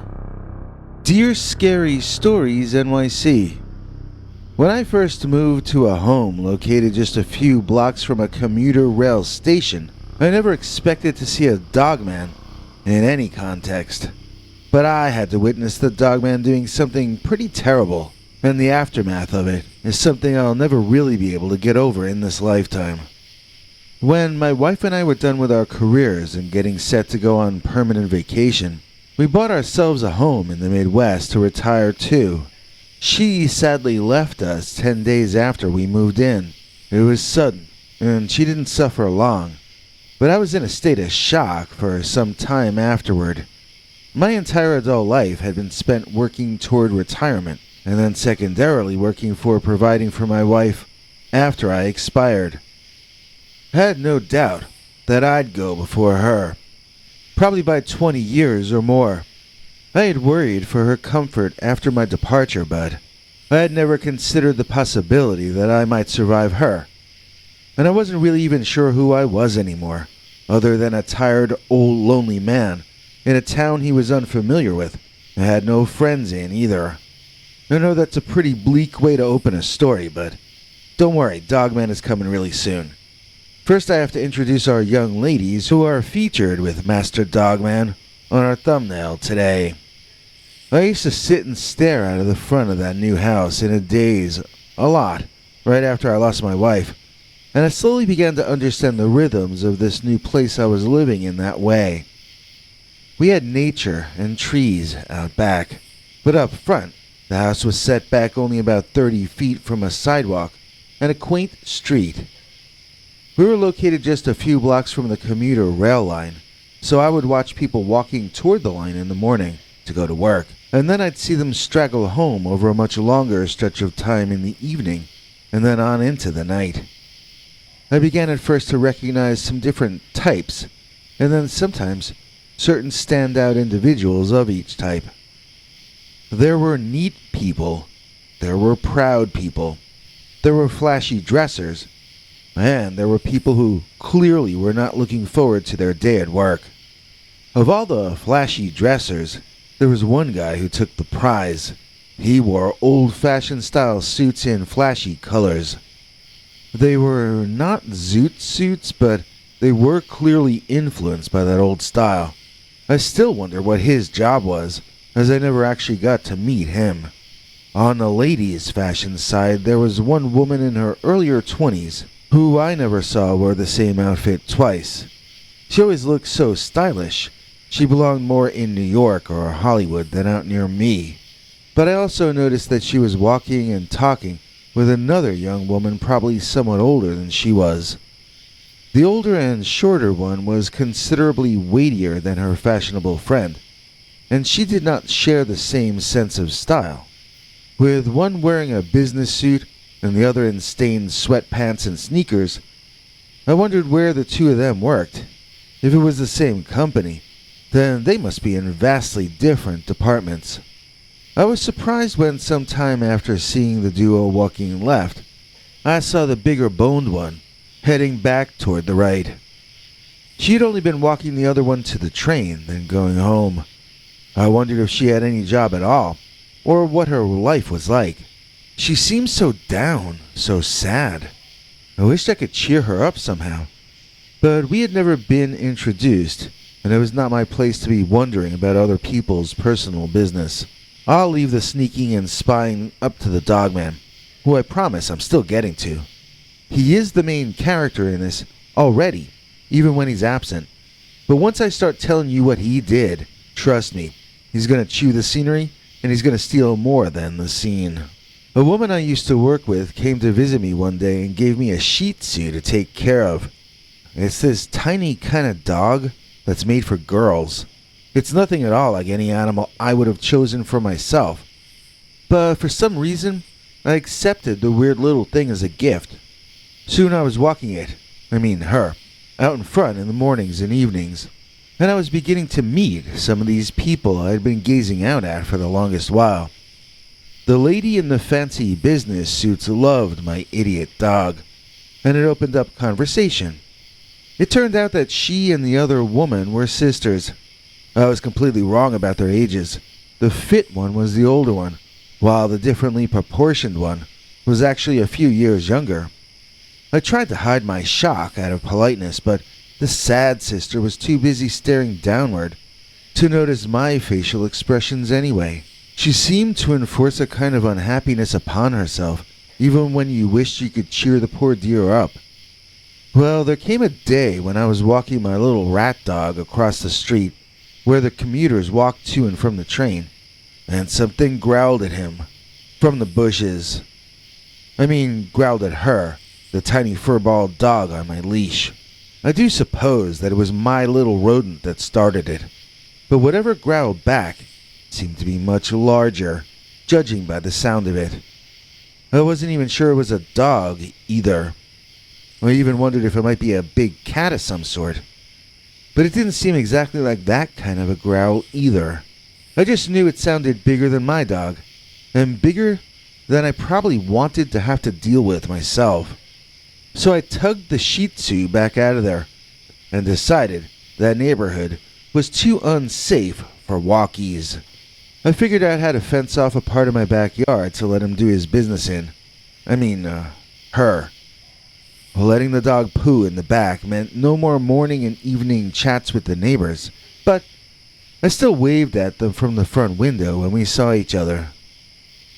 So it was the very next day, when I was bored and looking out my front window, that I saw something lurking around behind the people heading to and from the rail station. I'm not sure if it had been there all along and I just hadn't noticed, but since the dog and I had been growled at, I now knew to look for it. The silhouette of whatever it was seemed far taller than I had been expecting. It almost seemed to be a man, but men don't growl like I heard this thing do. Both in the mornings and at night, there was some kind of a large, tall animal in those woods and foliage that people were walking right past. At night, I could sometimes even see its eye shine in the dark tree cover, glaring out at the humans on the sidewalk. And the creature's main point of focus in both morning and evening seemed to be the duo of those two sisters. I wanted to warn the two of them in some way, but at the time, I didn't even know what I was thinking was going on myself. I figured the animal was probably attracted by the beautiful office woman or her perfumes, and I wondered what kind of animal that was hiding in there. Maybe it was a man after all, but one with a disturbed nervous system that forced him to revert to a savage, feral state. It sort of gnawed at my stomach from the inside, but I never felt like it was a matter that I should actually take some action about. I was too afraid, both of being ridiculed about this on the one hand, and about being injured by the creature or madman or whatever form was behind the silhouette I kept seeing out there. So one evening, the office beauty must have had to work late, because I saw her sister walking across the street from my house, from right to left, in the dark of night. This was much later than I'd ever seen her walking to the commuter rail station before, and I almost thought of jogging out there to join her just for the sake of her safety. Then I remembered she'd never said a single word to me, and that I'd already become an old man, no matter how many years ago this all took place. Crazy old man running at her in the middle of the night might upset her more than calm her. I wasn't sure I'd be much help, or that I'd even be wanted, so I was about to pull the window curtain down and call it a night. Before I could move a muscle, though, some large, dark silhouette ran out of the woods and directly under the street lamp right in front of that sister. I knew instantly that this was the beast I had been seeing lurking in the darkness, but I was absolutely stunned to see what it looked like when fully illuminated. The single most strangely proportioned of all God's creatures is one way to begin to describe this thing. It looked impossible, but it moved with such lightning speed and almost poetic grace that it was clear that its proportions must have actually been perfect. It was balanced, poised, and yet savage and brutal at the same time. I'm sorry to describe it that way. I guess I'm speaking backwards. The thing had a presence greater than its mere physical nature. That might be another way to say it. In the years since this happened, I've availed myself of books, podcasts, and internet programs like your own, which talk about werewolves and dogmen, particularly ones in the Midwest where I've always lived. When you guys talk about tall dogmen, you're often describing 10-foot tall beings. When I say tall in this story, I mean tall in the sense that it was taller than I am. I'm 5'10.5". This creature gave me the vibe that it was 6'2" or 6'3", standing and running on its hind legs. But this really was a canine, like a large wolf or even larger dog, that was standing up. There were differences between this and a normal canine, though. The legs seemed more muscular, the hind legs I mean, which now had to support the weight of the entire body as it walked and ran. The front legs were now something closer to what I would call arms, and the paws were huge and something closer to being hands than a normal wolf's paws might be. Imagine these sort of natural catcher's mitts with ginsu knives sticking out the ends. And it did have eyes that glowed, but only when he faced in my direction. I don't think he saw me looking out the window at him. I don't believe our eyes met, but when he faced in my general direction, I saw his eyes seem to light up from the eye shine. I have been asked several times by people with an interest in this subject what color the dogman's eyes glowed. Apparently, they say some glow golden or yellow. I don't honestly remember any specific color. I just remember how freaky it looked with its eyes glowing like it was a demon out of hell. People asked me for more details, but I was looking out my window, across my lawn, across the street, at night, for maybe a second or two max. I think I'm remembering an awful lot, considering the brief amount of time I had to take all this information in. I want to tell you what it did, but I need one final bit of description here. I was seeing the head of a canine with those glowing eyes. It did have those tall Batman ears like you show in many of your thumbnails, and it did have a long snout like you show. If anything, the snout might have been even longer than that. It was almost like a rat's nose, or even an anteater, but it was baring its fangs and seemed from the distance I was observing it from to be a carnivore, or an omnivore, I suppose. I got the vibe of a hunter, more than a scavenger or forager here, but again, I was only getting to glimpse into his life for the briefest of moments. Now I would like to sort of unfreeze time and return to the narrative I was describing for you. The animal man, covered head to paws in thick, dark-colored fur, darted quickly out of the bushes and trees alongside the road and grabbed up the sister of our fashion plate neighbor. It held her in his two massively strong arms. She looked like she weighed nothing when he picked her up, like he was lifting marshmallows, not a human being. The realization of how strong this canine-headed ape man would need to be to grab this woman that way, so casually, sent shivers up my spine. I started to think of all the things that Dogman could have done to my little rat dog, and I nearly fainted.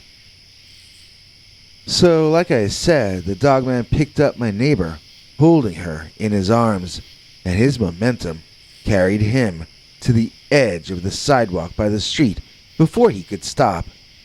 The stunned woman, realizing her predicament, if not comprehending it, began to struggle and kick and squirm to get away.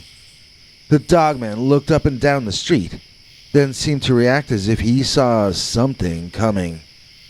He actually tossed the woman up in the air, and I could hear her scream from inside my house. The beast then caught her on his right shoulder, wrapping his very long arm around her considerable midsection. Then he easily carried her, kicking and screaming face down on his shoulder, as he marched decisively back into the woods, holding his prize. Far too late, I ran outside, nearly getting hit by a car I didn't see. Some people were walking down both sidewalks in either direction, and I shouted at them, asking if they had seen it. One person asked, "Seen what?" while the others just gazed at me as though I had escaped from the lunatic asylum. Nobody understood what I was talking about, so I thought about running into the woods after the girl and the Dogman. Again, I was already of retirement age even back then. I knew better than to try that.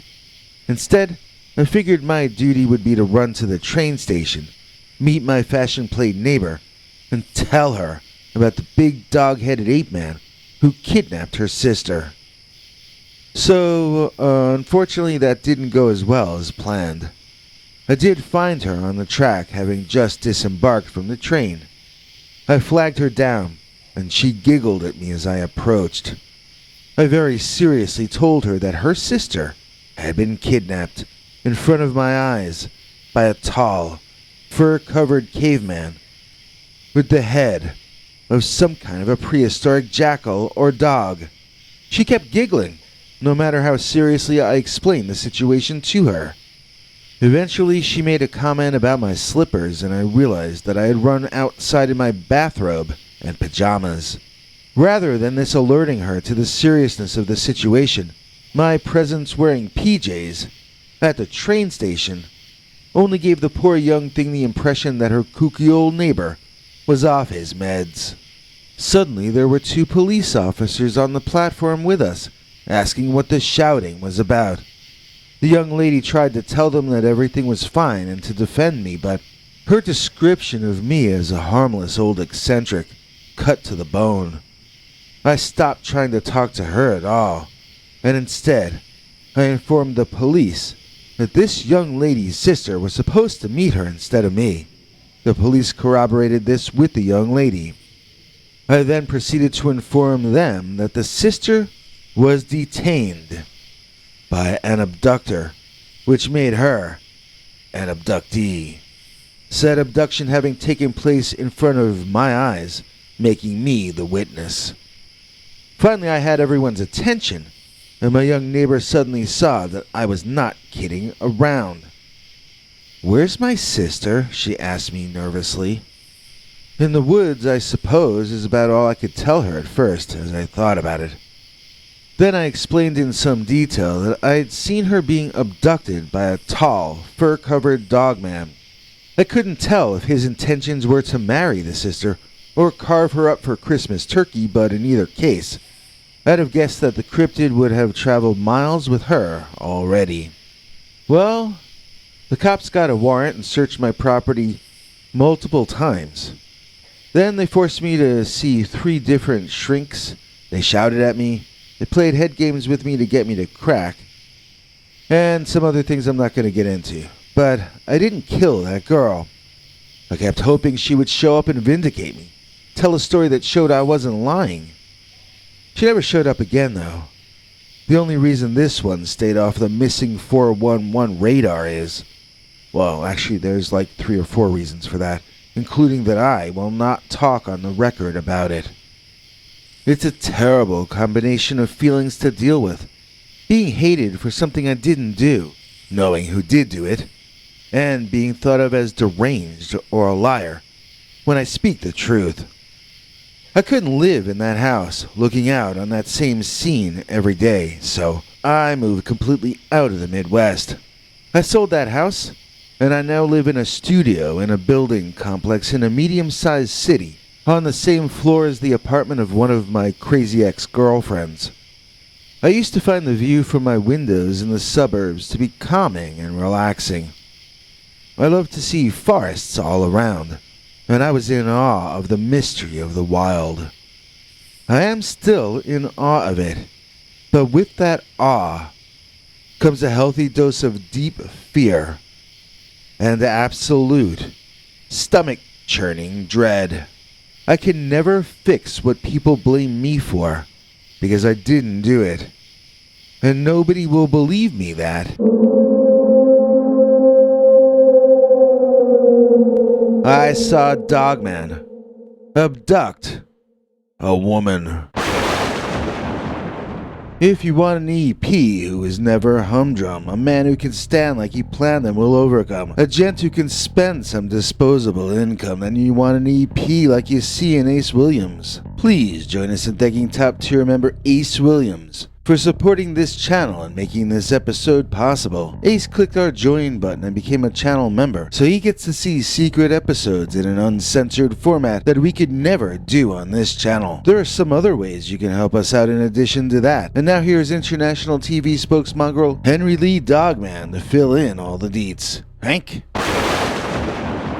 We'd like to thank Agni Gonzalez for being a badass and sending us dollars. Please join us in welcoming our newest $10 a month member, Agni Gonzalez.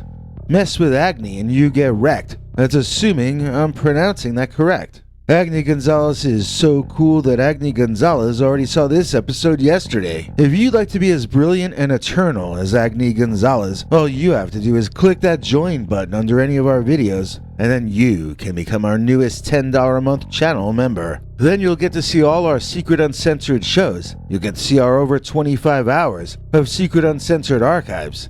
And you'll get to see our advanced preview episodes whenever possible. We've got other fun ways to become part of the Scary Stories Party too. Hey everybody, check it out. I got my new copy of the Hodag newsletter from Rhinelander, Wisconsin. Rhinelander was mentioned in today's episode, and the Hodag is, I guess, the other famous Wisconsin monster besides the Dogman or Wisconsin Werewolf. Actually, there are a bunch of others from the past of Wisconsin, but those two have survived most strongly into the 21st century, I think. Hodag is like a rock star in Rhinelander. Look, he's a deep thinker. Hodag thoughts. How come you can describe something as indescribable? Whoa. The Hodag is like a wise kahuna, dude. Hodag history. Hodag experts said I like to eat oxen and water snakes, but I much prefer deep-fried cheese curds these days. Hodag going for that new vegan monster kind of profile.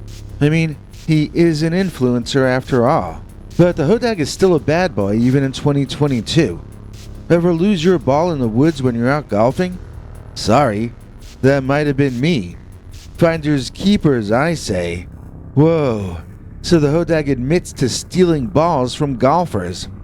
He's such a gangster, yo. But he still looks cute, dressed up for Halloween, don't you think? Oh, they have so many features. Go on a Hodag scavenger hunt, that seems fun. What's this? The Hodag's gonna tell us jokes. How many cryptids are thoughtful enough to tickle your funny bone once in a while? So, what did the Hodag say when he saw the leaves changing color? He said, "That's tremendous." What did the Hodag use to fix his broken jack-o'-lantern? A pumpkin. Patch. Get it? Patch? Look at the Hodag is laughing so hard at his own jokes, he's crying. Hodag is like the god of Midwestern comedy, yo. Let's see, are there any other funny Halloween jokes from the Hodag? No, we did that one. Okay, one more. What does the Hodag make for dinner on Halloween? You ready? Spook-getty.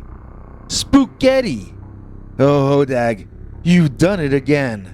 So anyway, there's lots more, but you should send away and get your own. It's a super fun newsletter available for all ages, even for those people too young to be watching this show without an adult guardian. I sure hope I remember to put the address maybe on the screen, and also I hope in the description of this video.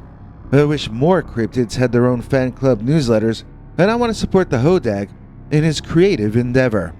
And now, this important announcement from a very handsome Sasquatch, if I do say so myself.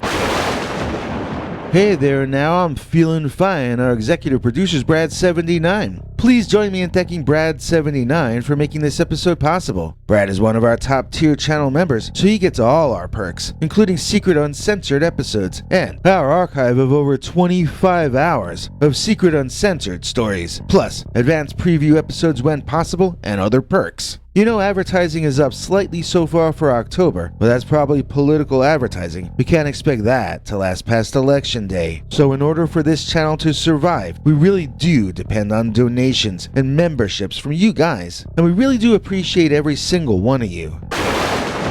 2 Dogman stories that happened to me. Dear Scary Stories NYC, I sent you 2 different emails, both of which were true and happened to me. One of them happened to me and my buddy I called Mark in the story, and the other happened to me with my mother, who I never named. I have a strange request. Can you please let me know why you deleted these 2 episodes from your YouTube channel? Or if you even remember the stories that I'm referring to. I'll tell both stories again, and the strange things that happened after you deleted them from the internet. In the first story, I was camping with my friend who, as I already indicated, I was using the name Mark to describe. He was 3 years older than I was, but the 2 of us were the only teenagers staying in this small town I got stuck in when I was 15. So we used to camp out in the woods just to get away from our annoying parents. One night we saw UFOs flying in weird psychedelic formations in the night sky, but we didn't have missing time or anything like that. Maybe it was flares blowing around in the wind, I don't know. But I do know for certain that the Dogman experience we had was absolutely as real as a punch in the face.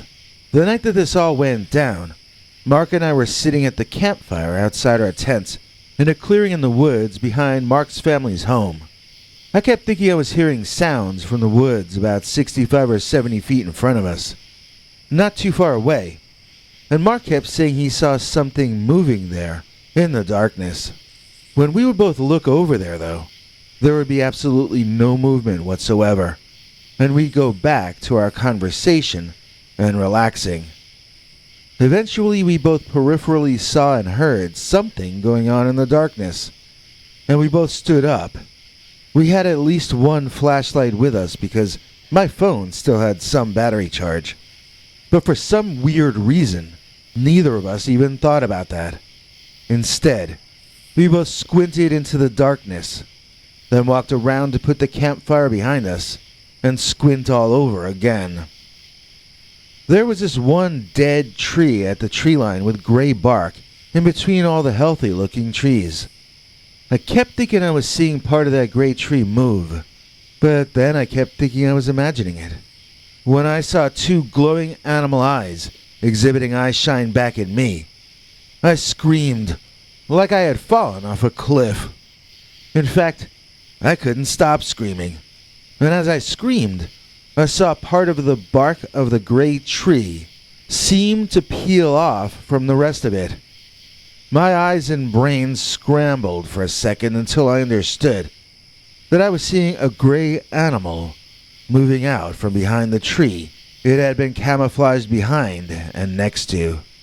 We were almost halfway to the woods when I had this realization, so This creature was maybe 30 feet away from us as it decided to dart in our direction.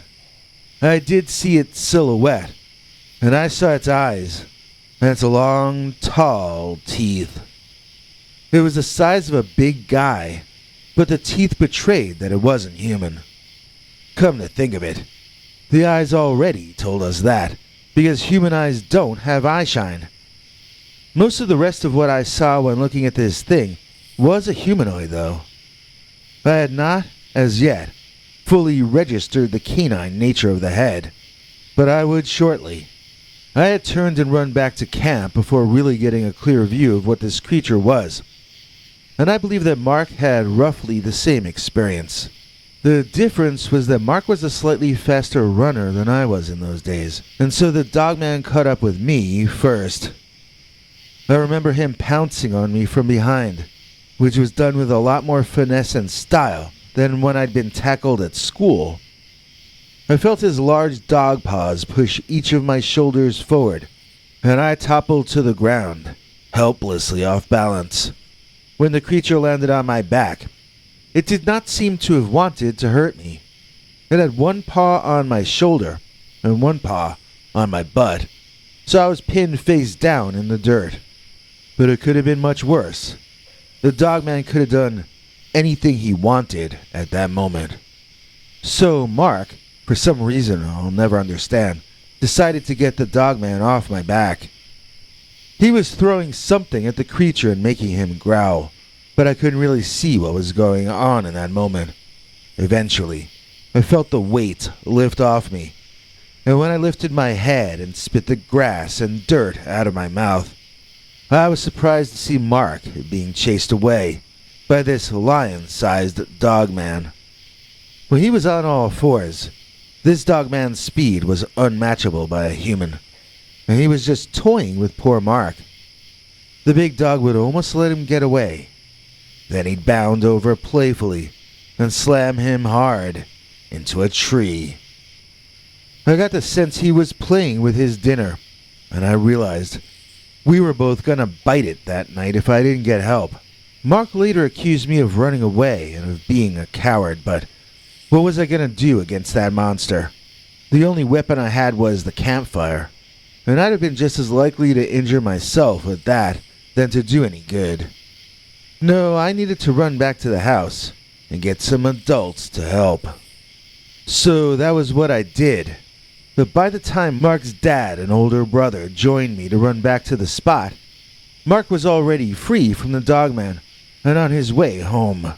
He told us he'd doused the campfire and that everything was fine, but he refused to get into any details about it with any of us.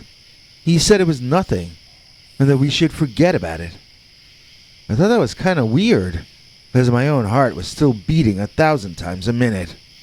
So we went back into the house and started getting ready for bed when the doorbell rang, and I was informed that it was someone to see me. That in and of itself was weird. I was a teenager staying with my family's friend in the country, and it was after dark. Who was going to be ringing the doorbell specifically asking to see me?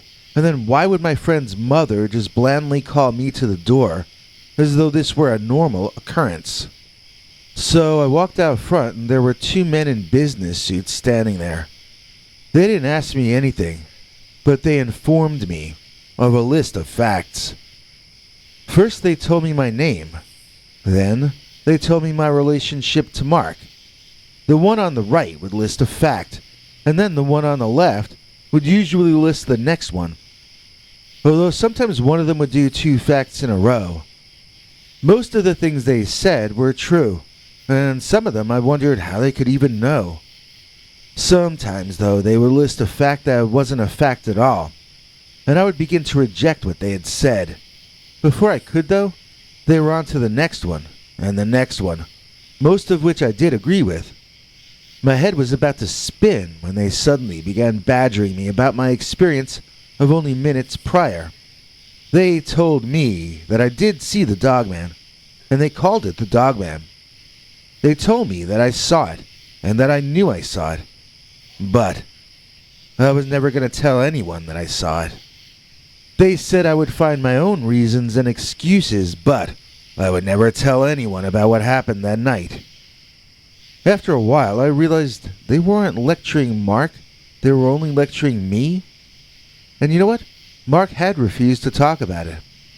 I figured they must have gotten to Mark first, probably out in the woods, and that they were the reason he was behaving so strangely. I told the two men to screw off, and I slammed the door in their face. Almost as soon as I walked away, they were ringing the doorbell again. I told everyone to ignore them, but instead Mark's father answered this time.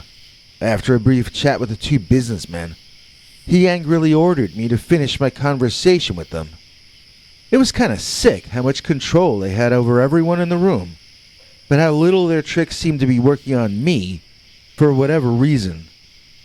Eventually, they just told me to be silent about it or my parents would punish me. In fact, I did get punished for disobeying these men in the dark business suits that very night. They seemed to be able to make the people around me punish me for them. So, I gave up early on, and I just kept quiet about the entire story. So, Mark actually helped me out writing the original version of the first email I sent to you. But when I wrote to him about the fact that it was no longer on your YouTube page, he acted like he didn't know what story I was talking about. When I went over the details with him, he denied almost all of them. His version of what happened had no Dogman in it, and no businessmen wearing black either. But his version concurred with mine when I wrote the original but now missing version. You know, I wasn't really making the connections between all these confusing things until the other video you did on my second email went MIA from your page just today. That was the one about the time I visited my mother's house a few years back, and she saw a dogman looking in a window at me while I was there. She dropped a glass she was carrying and screamed like a horror movie star, pointing at the window behind me. When I turned, I saw a shadow running away, but I couldn't be certain of what I'd seen. My mother's description of the creature matched mine of the earlier, now forgotten dogman experience I had with Mark. Just like that time, these strange people came to the front door a few minutes later, but this time they seemed to be mainly speaking gibberish. Mom invited them in, but they stayed out front, uttering non sequiturs. Mom giggled several times at their nonsense, unsure if they were trying to be funny or not. Finally, one of them seemed to ask if they could come inside, but I must have heard him wrong because that was when the people just walked away from the house, almost in formation. They didn't even wait for an answer to the question. They just asked to come in, and then boogied on out. Again, my mom helped me write the version of the story that I sent to you. When I saw it's no longer on your page at all, my initial reaction was that Mom would be hurt and sad. But then, I remembered what happened with Mark, and I realized that I couldn't even guess what my mother's reaction was going to be. Would she remember the incident that we wrote about together? Would she even remember me?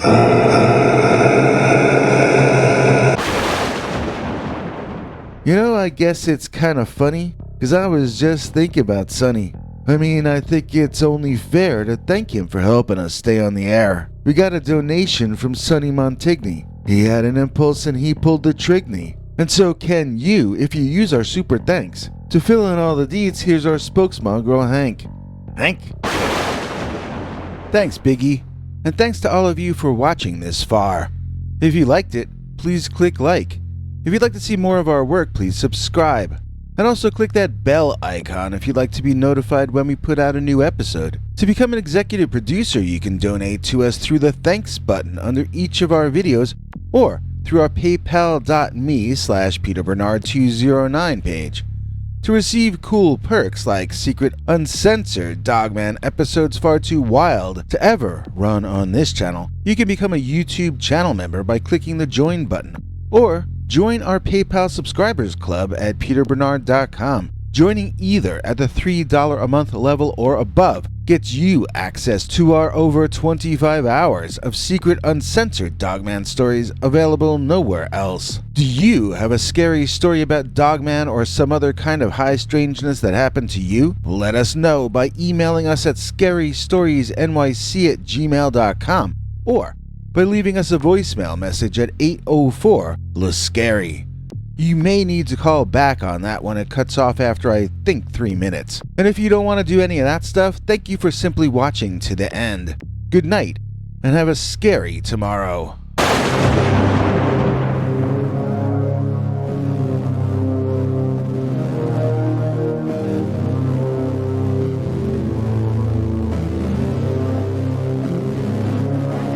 Come back for more scary stories.